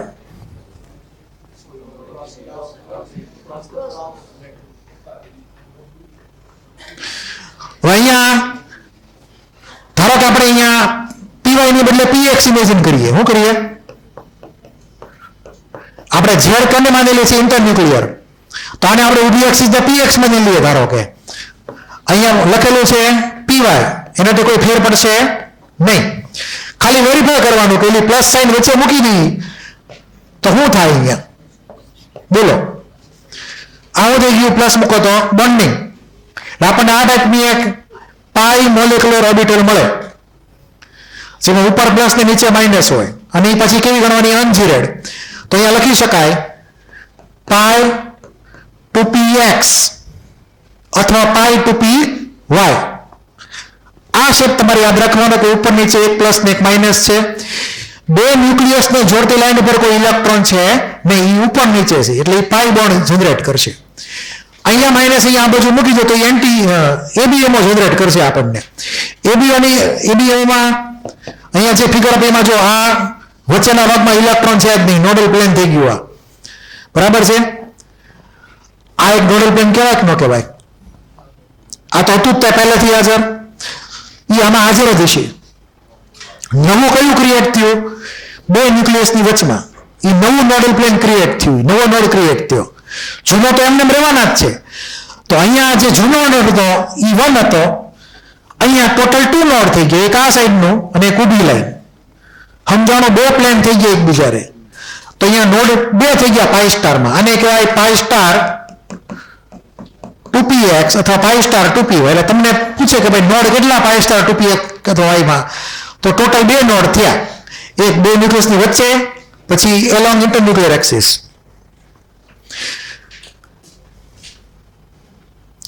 હવે આપણા કોર્સમાં મોટા ભાગે સિગ્મા અને પાઈ જ છે ખાલી. એમાં હરખી ઓર્બિટલ લેવાની, એસ ની આરે એસ, પછી પીઝેડ ની આરે પીઝેડ. ડીમાં આપણે કઈ જવાની જરૂર નથી, પણ ખાલી શેપ આપણને પૂછે તો આપણને ક્લિક થવું જોઈએ. ઈ સેસમાં કેટલાક અહીંયા શેપ તમને લખીને આપેલા છે. જ્યારે અલગ અલગ ટાઈપની ઓર્બિટલ મિક્સ થાય, ધારો કે HF હોય તો HCl હોય, ખબર છે ને, યાદ છે ને, મેં તમને કીધું હતું. તો એમાં સેમ ટાઈપની ઓર્બિટલ હોય મિક્સ થાય કદાચ. ધારો કે એક્ઝામ્પલ લઈએ આપણે આ PX અને S અથવા PZ અને S. ધારો કે તમે ઇમેજિન કરો, ધારો કે 2PZ ને ધારો કે 1S, એટલે કે HF થઈ ગયો. શું થઈ ગયો? HF થઈ ગયો. તો આ બંનેની એનર્જી પાસે હશે, કેમ કે પ્રોટોન વધી ગયા ફ્લોરિનમાં, બરાબર? એટલા માટે PZ ની એનર્જી ઓછી જ આવશે અને 1S ની મેચ થતી હશે એ વખતે. તો અહીંયા S અને P કમ્બાઈન થાય તો આપણને આ ટાઈપનો બોન્ડિંગ મોલેક્યુલર ઓર્બિટલ મળે. પણ આમાં જો મેં G કે U કાંઈ નથી લખ્યું. G કે U કાંઈ લખ્યું નથી. G અને U ક્યારે લખવાના?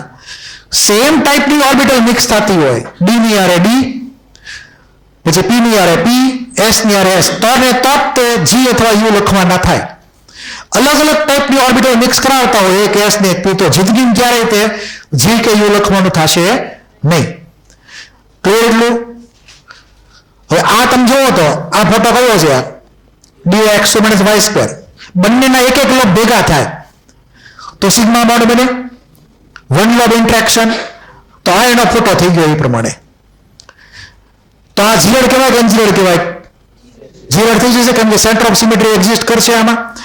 તમે ઇમેજિન કરી શકો આની અંદર કે ધારો કે આ સેન્ટર છે, હું આ પોઈન્ટ ઉપર જાઉં અને એની અમે આ બાજુ જાઉં, તો બે બાજુ મને માઇનસ જ મળ્યું. ક્લિયર એટલું? એટલે સિમેટ્રી આવી ગઈ ટૂંકમાં.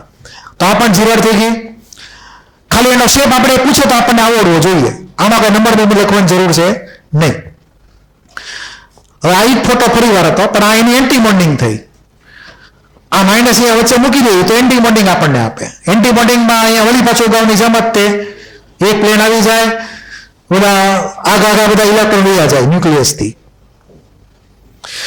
અહીંયા ડીઝેડ સ્કોર વચ્ચે સિગ્મા બોન્ડ બની શકે, 2 ડીઝેડ સ્કોર વચ્ચે 1 લોબ ઇન્ટરેક્શન. તો આ બંને લોબ ભેગા થયા તો આ એક બની બોન્ડિંગ મોલેક્યુલર ઓર્બિટલ. અને જો વચ્ચે માઇનસ મૂકી દો તો આપણને મળશે એન્ટી બોન્ડિંગ ટાઈપની ઓર્બિટલ. આ સિગ્મા ગણવાની, કઈ ગણવાની? સિગ્મા સ્ટાર ને સિગ્મા. કેમ અહીંયા 1 લોબ ઇન્ટરેક્શન છે એટલે સિગ્મા ગણવાનું આપણે અહીંયા. સમજાણો? તો આ બંને એના ફોટા તમને ડ્રો કરીને આપેલા છે. આમાં તમે G અને U નક્કી કરી શકો, કેમ કે સેમ ટાઈપની ઓર્બિટલ મિક્સ થયેલી છે. પછી અહીંયા બે અલગ અલગ ઓર્બિટલ છે, એક P ને એક D. તો આમાં આપણે G ને U લખવાનો કઈ રહેતું નથી. ખાલી એના વેરિફિકેશન માટે ફોટા ચેક કરી લેવાના, બોન્ડિંગ અને એન્ટી બોન્ડિંગમાં ખાલી વેરીફાઈ કરો આ બંનેના ફોટા ઉપર નીચે વાળા, તમને ક્લિક થશે તરત.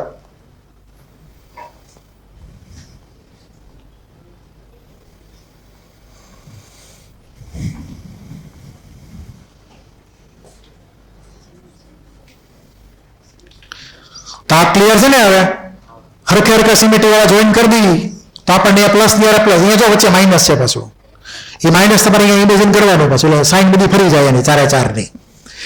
એટલે પ્લસ ની ઉપર પ્લસ, નીચે માઇનસ અને આ બાજુ માઇનસ પ્લસ. ક્લિયર? અને આ શેપ એ પ્રમાણે. હવે આ બધા શેપ તમારે હોમવર્કમાં ડ્રો કરતા આવવાના છે.